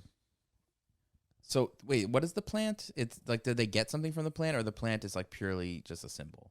I don't It's- think they it's ever explain symbolism. what it is. Yeah. It's just part of his. He Wait, is meditates the and- plant a like a what do you call it? Like a Venus flytrap or something? That would be. I think it's an orchid, Oh. a blood orchid. Now I really just think that like the symbol is that he has vampire roots, but he's. I think the symbol is to let us know that he can like keep a plant alive, that he's like responsible. Oh yeah. You know, that's kind of a big deal. Plant daddy. I love this. Like, just I don't need this stuff. I'm gonna knock it off. I'm gonna knock it off the table. I ain't got time to pack it away nicely. Talk maybe a little bit about the director, Yeah, we haven't talked about him. Stephen Norrington. Most I liked League of famous. Extraordinary Gentlemen. Oh, And I think- really? You did? Well, I think I was the only you one. were the only one. Yep. Yes, I Yeah. can confirm. Nobody else in the world liked League of Extraordinary. Was that his next movie after Gentlemen. this? I remember not Yep. hating it as much as other people, but I I just don't. love when you get a bunch of people with powers, and you put them all together. Like I love. Well, that's not true. I hated the first Suicide Squad. I thought it was horrible. So That maybe I've movie is grown. really Maybe I bad. should rewatch it. But Well, Yeah. or this- like Mystery Men. I fucking love. Well, Mystery Men is a great Men. movie and very underrated, and should actually be more well known in an era where we have superhero movies dominating everything. That was like way ahead of its time. League of Extraordinary. Can't even say it. It's very What's tough. happening? Well, that's because we all call it leg in the community. That is Leg of Extraordinary Gentlemen. No, League of Extraordinary. Oh, okay. Gentlemen. It's a, I thought you thought the word league was leg, and it's like if there's multiple gentlemen, they're sharing one leg. Leg of Extraordinary. It's just a fake leg that all these famous historical characters have to pass around. Or maybe they're extraordinary gentlemen who all have one leg each, but they only have one prosthetic, and they like just. Well, they all had terrible manners anyway. Harris is just looking at me like, what is the point of this right now?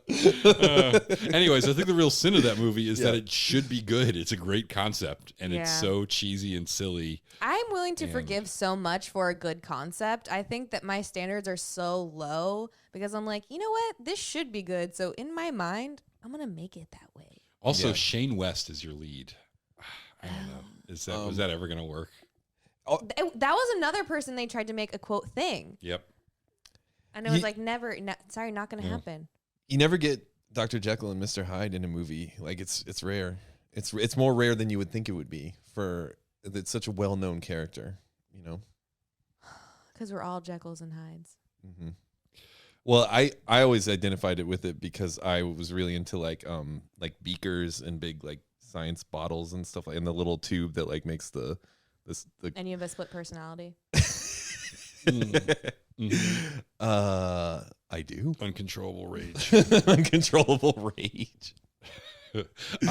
Yeah, this guy really didn't do a lot other than that. He started off as a big special effects guy, so he did like a lot of like worked with Stan Winston and stuff on a bunch of big movies, and then got his directing break. I think he directed something else with Stephen Dorff in it before this. And then this was like his big directing break. And of course, David S. Goyer is the writer here. This is a very star. Yeah, this is a very early hit for him. And then he went on to do like everything comic book related. Oh, yeah. I bet that's who we should top 4. I'm still not going to do good though. All right, top 4. So Chandler, you've played this. We did this for Batman and Robin. Okay. So we're not going to do Wesley Snipes because we actually did him on one of our Patreon episodes. So you'll have to subscribe to that for $1 a month at patreon.com/L2W to hear it. So now we're going to move on to Christopherson. Yeah? That's who we're doing? Okay. It's more fun than you think. And the answers are more obvious than... Like you don't have to know his like 70s movies. Can I go first? I think the guest goes first. The guest goes first, yeah. Shit. A Star is Born. Wrong. No, that is incorrect. Wow. Okay. No, I'm not going to know anything else. I literally don't know. We mentioned a couple of them already. Colin, you want to go? I'm going to guess Blade. That's right. That is correct. Oh, okay. And also, I'm going to just say that I don't remember any of the ones we mentioned earlier today. I am going to guess Payback because that's the one I remember the best. That is correct. Payback's on there? Yeah. Payback's on there. Is he the big bad in Payback? He's the big bad. Okay. Only in the recut version of it, not in the original. Oh, that's so interesting. We definitely have to cover both versions. Oh, both of those, yes. All right, back to Chandler. You guess. Yeah. Oh, you know. Yeah. I don't know another movie that he's in. I can't name one. Blade 2. Wow. Nice. All right. There was no gesturing. I got it all on my own. Yeah. So we've got Blade, Payback, and Blade 2. The last one is the hardest one, but if you guys want, I can give you a hint. Or do you want to are you ready for a hint? I've always wanted to see him in a Ruth's Chris Steakhouse. Ruth's Chris Steakhouse. That's almost as hard to say as League of Extraordinary Gentlemen. Drinking Cristal. But Ruth's Chris Christopherson Steakhouse. What did he order? A Cristal. So is that your guess? Yeah, that's my guess. Wrong. His guess is a Ruth's Chris Steakhouse. That is wrong. Which would have been an odd thing for IMDb to have. Yes.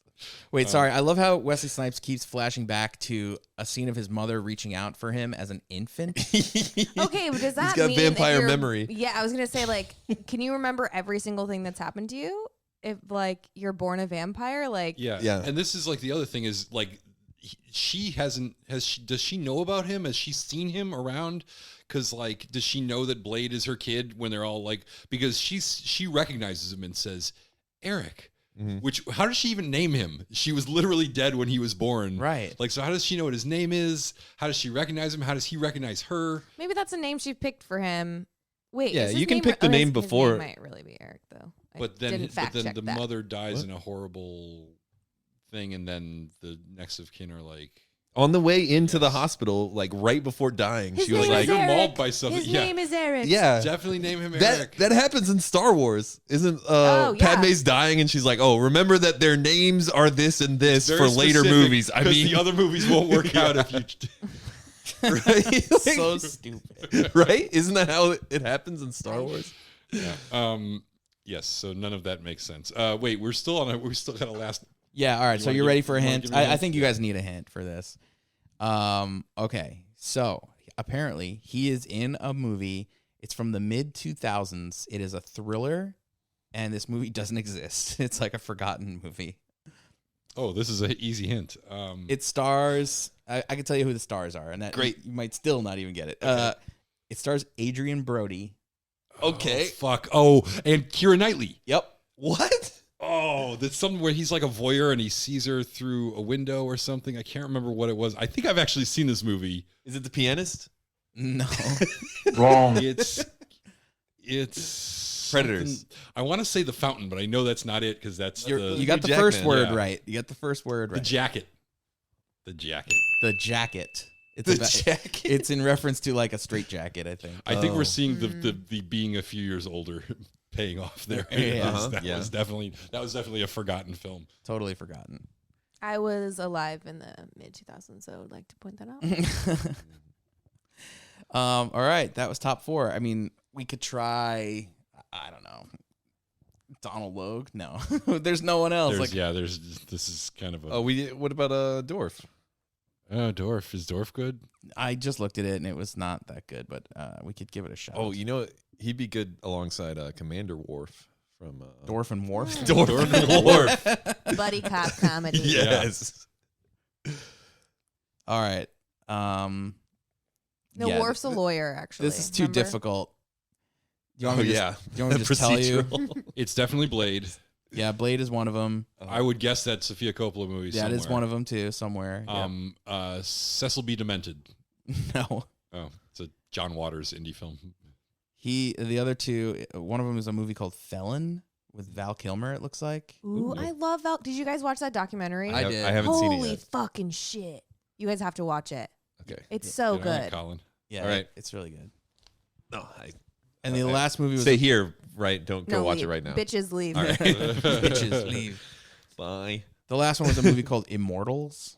It's Nope. like looks like a 300 ripoff Nope. kind of a Hey, movie. Justin Scott. Oh. Judson Scott, he's back. Look at Wesley Snipes' pants. They look really comfortable. For like leather pants, they look like very comfortable leather Actually, pants. yeah. I agree. They look incredibly warm, though.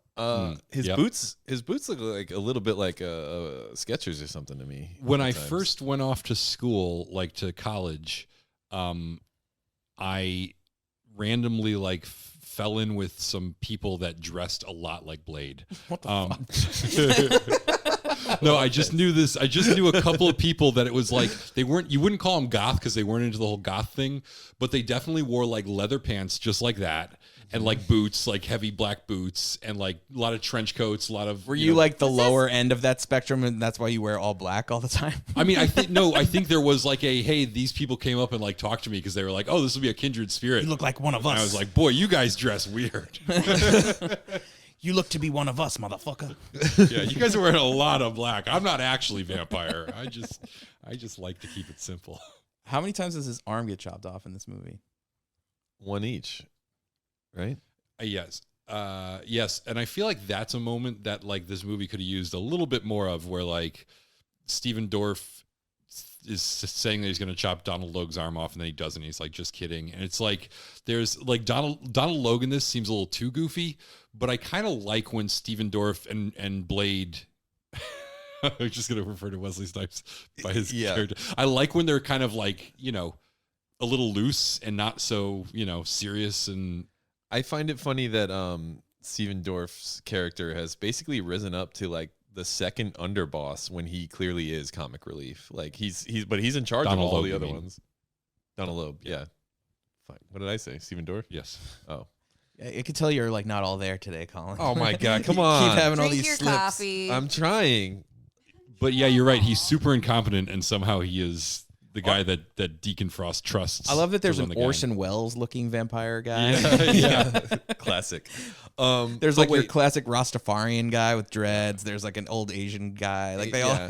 Yeah. It's like Spectre. Are we going to talk? Exactly. It's like Spectre. Vampire This is like Spectre. a Spectre card game. Yeah. But wait, are we going to talk about the other Deacon Frost underboss, the woman in white? And Oh yeah, what's her deal? Did they ever say her name? I don't even know that they do. Oh, She has a little moment in the big battle scene in the end. At the end, when she's like, once Lamagra shows up, she's like, I'm actually scared at this point. I love her look and all her outfits in this movie. Yeah, her name is Arlie Jover, What's her character? and the character she's playing is Mercury. Oh, That's nice. A fleet-footed vampire. That's a cool name. Yeah. She was born in Melilla, Spain, and did not do a lot of movies. Was she a and- model at some point? She looks like a Yeah. model. Yeah, wanted to be a dancer, and then She gets like little moments, and every time she is on camera, she is acting for sure. She's like given something. she actually, she wasn't a model. She came to New York to be a dancer, and after 2 years of studying here, she started acting. I think she did well. It's a small role, you know. This part I don't really like too much. So like, The callback. yeah, it's a callback that you completely like. I as You a could viewer, pull this out of the movie and you wouldn't miss it at all. right? Exactly. So what's her name? Karen. Mm-hmm. Karen is thrown into a pit, and there's like a zombie creature down Zombie there. ex-boyfriend. It's her ex-boyfriend that from the one of the first scenes, and you've totally forgotten about this guy. I'm gonna push back. I disagree with both of you. I think if you're that scene is so early, and it's the very first scene after the rave scene, and the rave scene really hooks you in, and then I think the audience is paying attention to the. But also, he looks so different that I'm like, wait. And who also, is that? That's a strong point. He has a British accent now, which is kind of weird. No, he's got a zombie voice. Karen. What happened to us, Karen? Yeah. No, He's like totally turned into like, Count Dracula. I'm going to push back on that. I think that's an excellent choice. And What I was think the it's point of actually making kinda like him it. her It's just ex-boyfriend, stupid. though? I just don't. That's the callback. Actually, I just remembered. He says the line here, like, "Do you still think about us?" or Yeah, whatever. Like, but like, Say it Well, with a 'cause- zombie what's accent. scarier, an ex-boyfriend showing up or a zombie vampire? You decide. Why not both? not both. Also, she doesn't have super zombie powers, but she manages to get out of this thing, and he Very definitely- fast. He has been kept It's all down in there. one scene, which I think is a mistake. I think it should have been cut. And her up solution somewhere. isn't to like outsmart it in some way. It's just to climb out. It's like nobody else that they've ever thrown down there ever thought of like, Why oh, can grab she a fight? bone. Why can she shoot a gun now? She Yeah. beat him up pretty good. Yeah, She why? did. How? She did. She's becoming super. I- She's no. getting vampire Oh, that's powers. true. Again, I want to push Yeah. back on I this. was a little bit, even though I understand that she wanted to find a cure for, but at this point she's cured herself. Yeah. Which that would, I understand her drive, but I Yeah. don't actually. I think it was a little ham-fisted. I think the fact that he says the exact same line in that first scene, and when he says that, it's like he's antagonizing her, and you can tell in that first scene she wants to tell him to shut the fuck up, but she's being professional. And then he says it again, and she's like, "I gotta beat this guy to death, so I'm gonna whoop his ass." I think it's a good moment.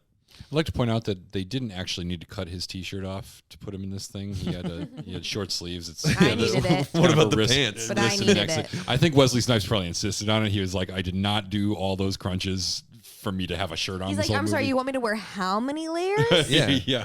And the tattoo, we wouldn't get the tattoo without this. right? Yeah, you see the full tat. That's cool. Yeah, this is weird. Part of me likes His to mom's think that trying to seduce Oh, him. yeah. It's Her really mom weird. is all over him. Yeah, this is very strange. Yeah. part of me likes to think that Wesley Snipes like designed the tattoo himself. I would not be surprised. But Well, he that- was a producer on this movie. I think he had a lot to say. Yeah. Or they just called the guy and was like, hey, we need a tribal, like big one. Oh, but then in that case, the guy probably had like, a few options, like option A, option B. And then He Wesley definitely Snipes had was the- definitely like, it's B. Yeah. Motherfucker. B for Blade. There was definitely one that was just barbed wire everywhere. One of them was like an abstraction of like someone trying to ice skate uphill. He's like, I hate when motherfuckers try to do that. It's like a cute little cartoon, though. And It's he like just not crumples it up. He's like, in Blade would character. not have this cartoon. Blade hates this. It's like a Blade Calvin hates and Hobbes tattoo or something. yeah. He does have a tattoo on his ass of Calvin pissing on a vampire, which very of the era. It made sense at the time. Those were really big then. So I'm obsessed with the fashion of this time. Everyone looks so good. I would wear anything that anyone is wearing. I would wear that. he's got like a I crushed Crushed velvet. love the crushed velvet Oh jacket. my Frost God. jacket. I mean, Deacon Incredible. Frost has a good, like, whoever dressed him, Her. kind of She timelessly looks good. She's sexy great. as Yeah. fuck. Yep. Blade's mom looking hot. Yep. Yep. And, I mean, really, the only reason you can't, the only thing that isn't timeless about it is really the fit of the clothes. Like some of them, like Deacon Frost stuff's kind of tight, but like when you look at the pants, how wide the pants legs are, which is coming back now. Yep. But like that's one thing that I notice whenever I see a movie from the '90s. I'm like, oh, we dress pretty much the same way, just tighter now. Everything's a little tighter. It's the slacks of it all. Like women don't really be wearing slacks. Yeah. Mm-hmm. Question about this set. So they've been trying, or Deacon Frost has been trying to figure out what the archives, like what the archive papers like say and what's going on. And like he figured it out. And now, like, was this set always Yeah, did he here? just find it? Did they Like, just where- happen to discover it? He says they forgot it was here, and my They question forgot. is, wait, this is an ancient text, and I'm presuming this isn't. We don't know what city this takes place in North America, but we are assuming it's in North America, right? Because like this ancient structure that vampires is not in Europe, not in Asia, not in Africa, not any of the places where civilization started. It is literally in North America. Yeah. No, there's indigenous peoples of the Americas. So you're saying that it's the indigenous people's fault that they have vampires? Are you blaming the indigenous people for the vampires? Why are you always trying to get me canceled? No. That's bad for all of us. I just think it's odd that we don't think of indigenous people being vampires, because I think also a lot of the vampire lore that they're talking about takes place before there was even an interchange between North America and there. So it just doesn't make sense. Maybe that's what we thought, but really that's clearly LA. That's LA. Oh yeah. Yeah. Okay. So Blade feels Yeah. like a very LA character too. maybe it's from Pangea times. Pangea times. Yeah. So that bumped for me. Orson Welles. He's like, get me out of here. I need to film Citizen Kane. He looks so much like Orson Welles. Like why? This is a good set though. I like this as like a, of all the, like I said, they've got a lot of set pieces for these fights, and this is the one that we spend the most time in. And it is kind of like, first of all, it's got like this, space age set, and then it's got the little prison where she goes down to the bottom, and then it's got the central tube, which I don't even know what the geography of this is, but I think it's all really cool looking, and it's a great place to have the finale of this movie. Oh yeah, this is her little moment when she kills Judson Scott. When she kills Justin Scott, which I was like, wait, wasn't he one of the 12 guys that you needed to do this? But I guess they must have had an extra guy. They have extras because he says, I need 12 volunteers at the table. Oh, yeah, so there they must be more than 12 people But there. each of the spots has a glyph on it that matches whatever. Yeah, that's another thing that confused me. But those can't be the real glyphs, because he's got a Deacon Frost glyph in the middle, and he wouldn't have even existed when this. Yeah, no, the ancients just knew that Deacon Frost was gonna be It's the like, guy. what a coincidence! They used my glyph. Yeah, have either of you guys ever seen Cabin in the Woods? yeah, of course. I think they kind of like riff on this at the end with like the blood god stuff, right? Yeah. And it's like all these 5 tombs, and they have to fill with blood like that. Yeah, kind of thing. and it pours down the thing, which also happens. Doesn't this happen in The Fifth Element at some point too?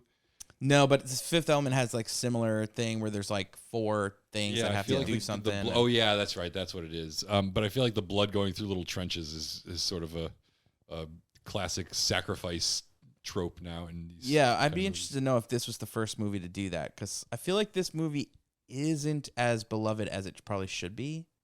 And I think also, and we'll get into it, the later movies, but I think the sequels, or especially the third one, kind of like ruin this. Tarnish the image of Blade. Yeah. I have to say, I don't really remember. I've seen this movie multiple times, and it was very much in the moment. It was an incredibly popular movie that I felt like everyone watched. And It was a hit. referencing. This It was was a big huge hit. Yeah. Yeah. I didn't ever get to say my first experience with it. My first experience with it was like other kids got to see it before me, and they just loved it and would tell me to watch it, and I wasn't allowed to see it until like a couple years after.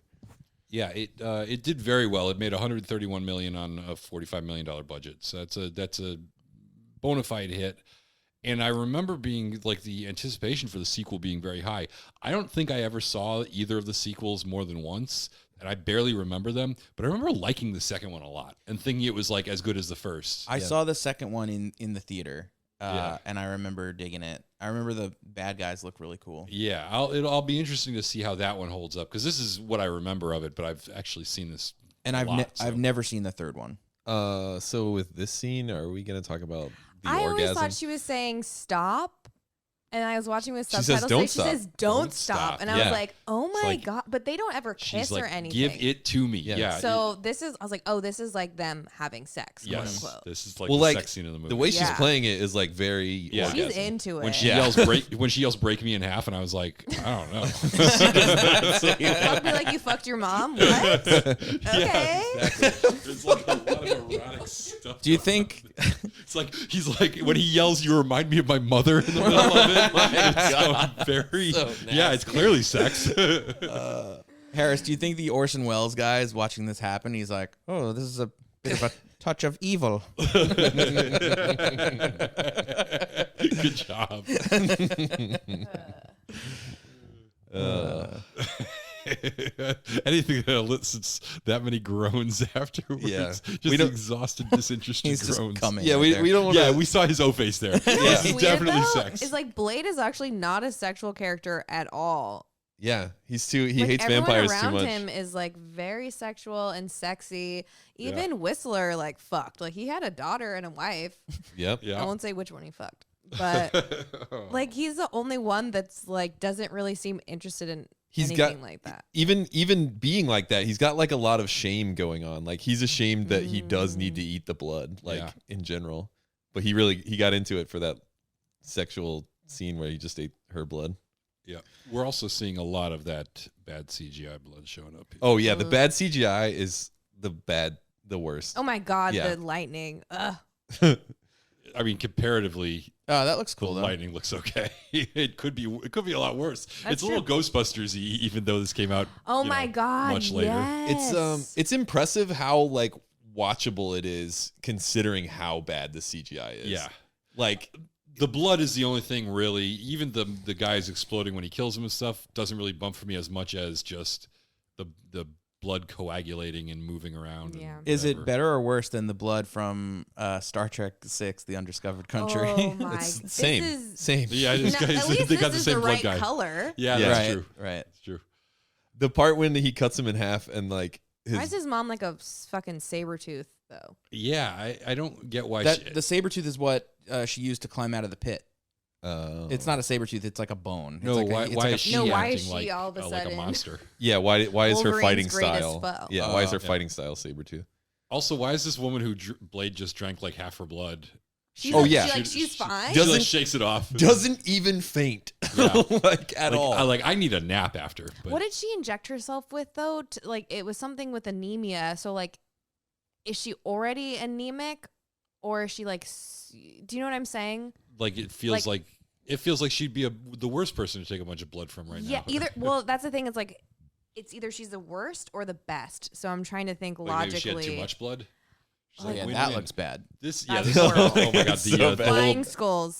skeletal bats. What What I thought I- was funny, at first I thought that like, oh, vampire skeletons are actually like possessed bats and they come busting out. But I realized they're busting out of the skulls of the actual vampires. Yep. So it's like these demon bats are within the actual physical is this what the bodies of the soul vampires. of a pureblood vampire is? Yeah, is that's- that what we're saying? To me, that's the implication, is that like because we see the skeleton come out of the skeleton, that Yeah. this is the skeleton of some sort of a spiritual being Yeah, that and maybe inhabits specifically vampires. So it's sort of their essence of vampire, maybe, or like Because clearly they don't have a corporeal form because they are Yeah. going right through Deacon Frost here and getting all Right. But I don't Roughed think up. the implication is that they live within vampires. I think the implication is that the electricity that just shot into them, like, put these things into them, right? From La Magra. Yeah, I think maybe that it's that's just like debatable. somebody was like, you know what? I think skeleton bats would be pretty cool, and somebody else is like, yeah, work them in there at the end. Did you notice when the mom dies in the first shot of when she like disintegrates, her hair is perfect. Like, yes. So good. I love it. He goes, not anymore. It was so creepy. Yeah, he's really good. He's so dramatic. I love him. Yeah. Yep. I love the Blade trope of like once he actually does have to eat the blood, now he's like got the power. Supercharged. Yeah, it's basically like Popeye and spinach. It honestly makes so much sense, though. Like, you need Blade Plus to fight La Magra. Yeah. Right. Oh, this fight part. Mommy. Oh, so good. This whole fighting scene, the go. catching Yeah. the glasses. They spent all the CGI budget on the CGI sunglasses. On the They looked CGI, yeah, amazing. there's nothing Oh left for my the God. blood. They're like, but the sunglasses. This is important. Trailer moment. That was Donald Logue he just killed, right? Yes, Yeah. that was Yeah. Donald Logue. Like Donald Logue's like he's like toyed with his death the whole movie, and then finally just unceremoniously just like decapitates him. Oh, yeah, man. I also don't. I mean, I kind of appreciate Donald Logue's character's complete, unearned, ridiculous confidence there at the end. Right. Where Yeah. he's like, this guy basically could have killed me so many times. Probably should have. The whole movie, he's like, "Take him alive? I don't know." And then at the end, Yeah. he just runs towards Oh him. my God. I think that makes sense, though, because Blade's kept him alive because he's like, I need That- you. that because is you great. leave me. Well, this whole Oh, this that whole great fight too. Yeah, sequence- and he throws it at the next guy. He rips one Oh, guy. yeah. He rips the man's throat out and then throws it in the next guy's face. How does that work? Like, is there enough like Also- rigid tissue Also, in a throat that you can rip it out and use it as a projectile? Amazing amount of nut punches in Oh, in this movie. He just aims for the balls at all times. And like every time he kicks someone, it's in the head or the face, or like at least the chest. Like, Yeah. there's so many high kicks. He's kicking so much ass here. Like, of all these like generic goons that literally could have walked out of the background of like the first Batman movie. I was just gonna say the set of the first Batman movie. They're all wearing, to describe them, every one of them is wearing a leather jacket, a black t-shirt, black jeans, sunglasses, beanie. and a black knit cap. Yeah. And they all have like long hair and, you know, some facial hair. And- if you watch closely, they use the same guys over and over again throughout this movie. So he's killing the same dudes. You'll see a lot of guys who just, if they're not like, if they don't get a close up, they just pop up again in the background. Oh, what did she just spray her with? the garlic mace that Whistler gave her in the beginning. Oh, that's awesome. She's got a cool death. Head exploding. Yeah. Yeah, but like some of these guys are This familiars. is amazing. Oh, the kicking, the spin kicking, The yes. kicking dance. They're just doing high kicks Oh that are my missing God. each other. All the fighting in this scene is just so good. He breaks the guy's leg by hyperextending his knee the other way with his hands. That's fucking awesome. Oh my God. Two Asian guys that look the same. Beat the shit out of them. So good. Who's that Asian actor from the 80s? He's in Die Hard. He's in he's in Lethal Weapon. He plays Ito in Lethal Weapon. Is that the guy? The torture guy at the end? Yes. Yeah. Yeah, what's that actor's name? Do we remember? No, we don't, but we know that he was actually in multiple Lethal Weapon movies as different characters. I want to say Ken Leung, but that's not. Ken Leung is the guy from he's from Rush Hour 2, I think, and he's from Lost and stuff. The fact that they have a sword fight, like, so good. Like, Deacon Frost brought his sword just in case. Oh, no, I think you were right the first time. Deacon Frost bought a sword because he saw Blade's sword and he was like, oh, Yeah. I am want one. definitely biting that. Yeah, I need that. Why is he so good at it? Yeah, he's got the just, Lamagra power. I guess that must be it. It's 'Cause Lamagra. I just don't believe that he's practiced sword fighting as much as Blade or Wesley Snipes. Yeah, no way. But, like, Lamagra is a blood god. Blade or Wesley Snipes, they are the same. Yeah. You know what this scene was This missing dude for is me? method. This scene for me was missing. Like all of a sudden, they just need to cut to the DJ with like the flashlights on his thing, Right, and yes. he plays the song from the It's at the beginning beginning, again. yeah. Oh, that's cool. Oh, It looks so shit. cool and so bad. Yeah, this is not, it doesn't hold a candle to Bishop Yeah. getting ripped in half What? in Aliens. Oh my god, him mouthing "What the fuck"? Oh, yeah, because they didn't include the sound of him saying it. Yeah. Oh, so good. That looks so bad. But the concept is so cool. And, like, everything else is so cool. Yep. Yeah, this movie had a pretty decent budget. I'm surprised that I think it was probably just like a race to the finish kind of a thing. And that's why the effects don't look so good. Yeah. Well, also, the you know what it- capability. You know what it also might have been? They had filmed the scene where he was a blood tornado. Right. So this is all reshoots. So they were probably like, yeah, we gave you the money to do the other blood thing. You don't get that much money to do this blood thing. I mean, because Wesley Snipes was a big star, but otherwise there wasn't a lot going on with this. Like the whole idea of this movie being so it's like the combination of, I guess, Wesley Snipes is a big star. Mortal Kombat just did really well. Whatever. And also, they chose to do Blade because it's a superhero movie that they felt like could be done. It would like in the 90s. Like they chose not to do Spider-Man. They chose not to do X-Men. They chose not to do who else? Like every other fucking superhero. I think they were actually originally trying to get a Black Panther movie together, and it's when I think Wesley Snipes was trying to get a Black Panther movie together, and then when that fell through, he took this. Did you see that when they were trying to develop this in the early 90s, Cuba Gooding Jr. was going to play? Really? That is one that I don't think would work. Apparently, Richard Roundtree originally was the who they wanted to do Blade in like the 80s or something, who, would have been, I think, a great Blade. Yeah. Show me the blood god. I was going to say, show me the blood. I was just going to say something and I lost it. This help death me is pretty cool. help you. Help me suck your blood. Okay, all right. The confidence of Blade. After he has, we didn't talk about what the blue liquid is, but at some point earlier, Blade's lady friend, who's a hematologist, brings home this chemical from the hospital, and she's like, "This is an anticoagulant. It's pretty normal in the hospital, but look what happens when I add it to vampire blood." And she puts some in some vampire blood and it explodes. So we've seen Wesley Snipes at this point. He's injected a couple vampires with some little vials of it that he made into little weapons, and they have exploded. So at this point, when he's fighting Lamagra, he comes across his little utility belt full of these, vials of the blue stuff. And he throws all of them into Lamagra one by one, and he's got one left. And instead of just throwing it into his face, he tosses it up into the air and does a 360 spin kick, kicking the thing directly into his forehead. I mean, it was fucking cool. It was cool as fuck, but like, I feel like at that point you're kind of showing off, I think. Yeah, he has to know that like his probability of hitting him between the eyes is a little lower on the spin kick, But also, did he need to even do that one at that point? Like, he's already got 6 needles in him. Like, he's gonna explode in 5 seconds anyway. Well, who knows? But damn, did it look cool. That's the point, everybody. Yeah. Yeah, it was his finishing move. Yeah. Finish him. So wait, that was the last scene where, like, what's his name was supposed to appear? Morbius? Yeah. That was daytime. In daytime? Yeah, that makes sense. Yeah. Standing on the top of a building. Maybe that's why they didn't do it. Yeah, that wouldn't be good. I like this. It's like almost like we always have cold opens. It's almost like a cold close. Yeah. I like it because it's like this shit's global. Yeah. Yeah. And it's like Blade, the story of Blade is continuous. It never ends. Oh, Colin, there's another symbol above the door there. Sorry. But is that a glyph or is that just a 2? That club's called 2. But like, if I go to that club and I'm like, "Hey, what is that thing out front?" And It's a like, 2. Yeah, that's it. I don't know, maybe. If I'm not mistaken, I believe the second movie starts off in a scene like this too, like in a snowy area. I think that's correct. I don't recall.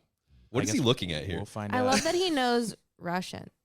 Oh yeah, of course. Well, yeah, what you said, like it takes this movie to an international level, which is like the natural next step. He's not limited to just that city. Oh, awesome ending. But what I love about that scene is like anytime Blade enters, like especially in the beginning of the movie, when he like slow walks into the hospital and like all the doctors are just going about their business, and it's like clearly this guy is like here for a reason other than being a patient or a doctor.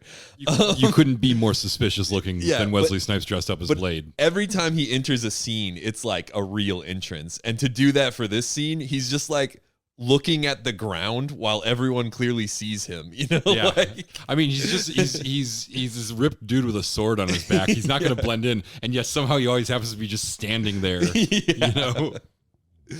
I'm gonna pause it on the credits because there's some things I want to point out here. All right. So first off, third one down, playing Resident is Shannon Lee. Is that Bruce Lee's daughter, Shannon Lee? I don't know. know. Which character is a resident? I don't know. Is that like a nurse? hospital? Yeah, Okay. it must be in the hospital. Creepy morgue guy. So that's worth looking up. Then we got Judson Scott, of course. Marcus Aurelius is in this movie. Isn't he? Isn't he from like Marcus Aurelius is the name of an emperor from Gladiator. from Rome? Yeah. Yeah, And from real life. yeah, and from real life. Well, a character in Gladiator and a real life person He must also in be the an actor. past. Yeah, Maybe his parents were just big fans of He plays Rome. pragmatic policeman. Who the hell is that? I don't know. Blood Club bouncer John Enos III. Yeah, there's some good names. Frost's goons. Von Esper is played by ERL. What? Yeah, the top one. I know. I'm reading it. I'm just. I just don't believe it. Oh, we got another Russian vampire was played by Levani. Martial arts choreography is by Jeff Ward and Wesley Snipes. Like he Of was course. the martial arts choreographer. That's Yeah. fucking sick. Wow. That's why it's so good. Yeah. Do you think he's the one who's like, I'm gonna rip this guy's throat out and then I'm gonna throw it in the other guy's face? I hope so. Oh What my is the what is Roadhouse the only other like throat ripping out movie That's the that's only like one I can really think really of. big? Yeah, that's besides the besides only other iconic one. besides MacGruber. And Yes. Yeah. Yes. Oh my god. Rambo, one of the Rambos, he rips a guy's throat Oh, out. okay. Yeah, so this was the latest one then. Like this is Wesley Snipes Latest saying in a like long line. definitively. Yeah, throwing his hat into the ring, being like, Yeah, "Hey, like- I know you talk about greatest throat ripping scenes. How's this one for you?" Yeah. So yeah, there you have it. Blade, the original. I think we should rate it. Are we ready? Who wants to go first? I'll let Colin go first. Yeah. I'm gonna give this a very high score. I think the bad CGI is the worst part of it, but the bad CGI it gives us an example of what not to do. And I know that seems like that would be something negative about the film, but I'm trying to say it in a positive way. I'm gonna give this movie, which was just excellent and fun and awesome, a 9 Timothy Dolphins. Wow. Which in Colin's scale is like pretty much a perfect movie. Yeah. It's pretty high up there. All right. I'll go. I think I have a lot of like affection for this movie, as like nostalgic affection for it. It was sort of a huge thing when it came out, and it holds up really well. It's got a great story. And it's got a lot of, kind of fun characters. It's a great Wesley Snipes movie, which, it's on a short list of my favorite Wesley Snipes movies. That having been said, there are some shit that doesn't make sense. It's very much of its time in a good way, and then in a bad way too, a little bit. The VFX really kind of are just distractingly bad. So I'm going to knock it a couple of points and give it a still very respectable 7 Timothy Dolphins. Wow. Our guest, Chandler. I love this movie. I'm fond of it, as always. And when I come on this podcast, it holds a special place in my heart. Family-wise, the storytelling is excellent. And yeah, there are some logic bumps, but I like to forgive those on account of it's a comic book movie. And they don't take away from what you actually learn from it. Every time I come on here, I like to point out the emotional storytelling, and I think that all tracks and is very important when you have a bunch of weird shit happening. You need something to ground you, and I think it does. I love a crybaby Scorpio, showing us that they are scary, but they have hearts of gold, and they just want to help. Yes, the CGI was horrible, but also the intent was there. And I think that counts. So I'm going to give it a 9.2 Timothy Dolphins. Wow. Decimal point. Great. Animator Jason Barlow. I went to high school with Jason Barlow. Okay. Was he working on this movie when he was like 12? He could have been. I really enjoy this movie. And for a movie that I like so much, I'm surprised that it's not in my like pantheon of movies. It's not. I don't own this. It's not like one that I bring up a lot, but it is solid. Yeah, I think I'm going to agree with all of you guys that like it's a solid movie, but the effects in the end are so bad that it really does take away from the movie. Like you know, a movie so much is reliant on its ending, and like when it boils down to like that final climactic scene, and it's like, you know, got something that's like so laughably bad to look at, it really kind of hurts it quite a bit. And I don't know. Having said that, I feel like it is a really solid movie. The soundtrack is good. The gore and violence is you know where it should be for a movie like this. Wesley Snipes just kills it in this movie.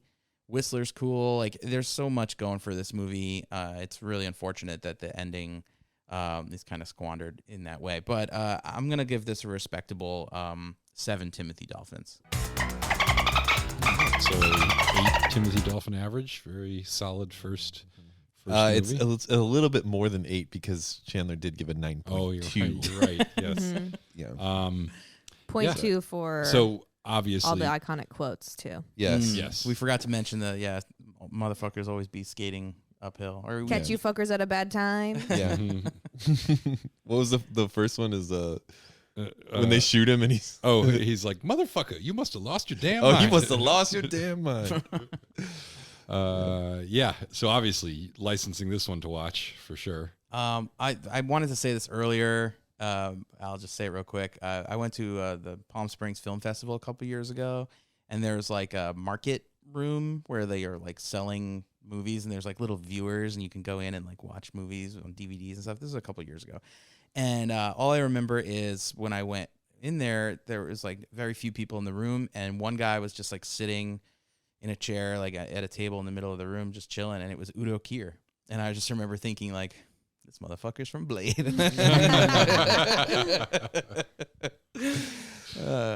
Good times. Yep.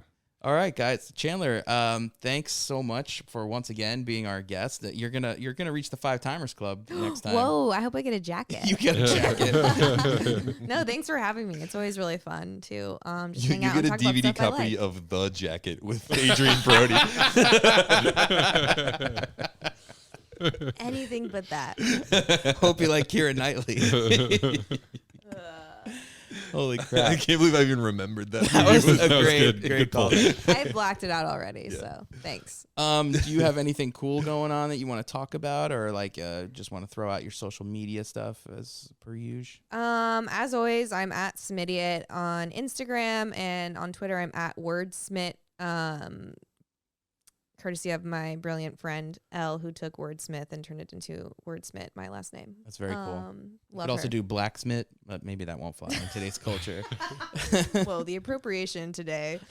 Nothing crazy, but the series finale of Supergirl is airing November 9th. I don't know when this will come out, but catch the series finale or watch it on Netflix. I love residuals. Residuals is good money for me, so please watch. That's it. Nice. Well, congrats. That's the series finale. Like that's Series, the end that's of the show. the end of Supergirl, y'all. Wow. Do you know what you're going to be working on next, or you're not quite there? I don't know yet. My last week is actually next week, and then I will be in the unemployment zone, but hopefully not for long. So everybody pray for me. Guys, send your prayers, send your love. Or for job for offers. Chandler. Please, Prayers job up. offers. I'm available.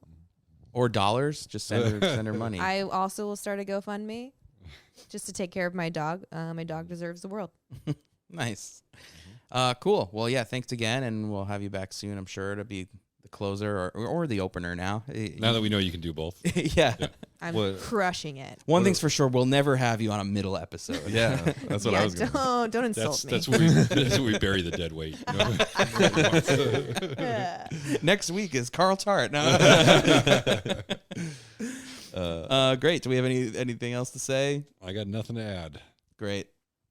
Do we have? Some motherfucker's always trying to skate uphill. Ice skate uphill. Ice skate uphill. Oh, it's better when he screws it up. It is better. He's been screwing up all episode. Fuck, why do I have Put him such in a the screwed middle up? episode. Let's get the Blade It's just music. some Mortal Kombat music again.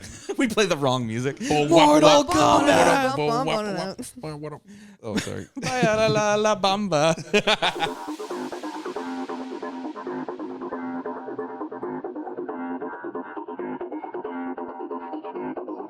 Thank you so much for listening. Please remember to rate, review, and subscribe if you like this show. Tell your friends about us, tell your family about us, tell your enemies about us. Thank you to our guest Chandler Smidt, and as always, thank you to Chris Morocco, aka C-Rock, for doing the remix of the Blade theme for this series. If you like this show and want to hear even more exclusive content from us, then please join our Patreon by going to www.patreon.com/L2W and subscribe for just $1. Help support the podcast by joining. You get instant access to over 30 shows of us covering non-franchise classics with a new episode every month. Again, that's www.patreon.com/L2W. This show is part of the Fandom Limb Podcast Network, so be sure to check out some of their other awesome shows and join us next time for Guillermo del Toro's Blade 2.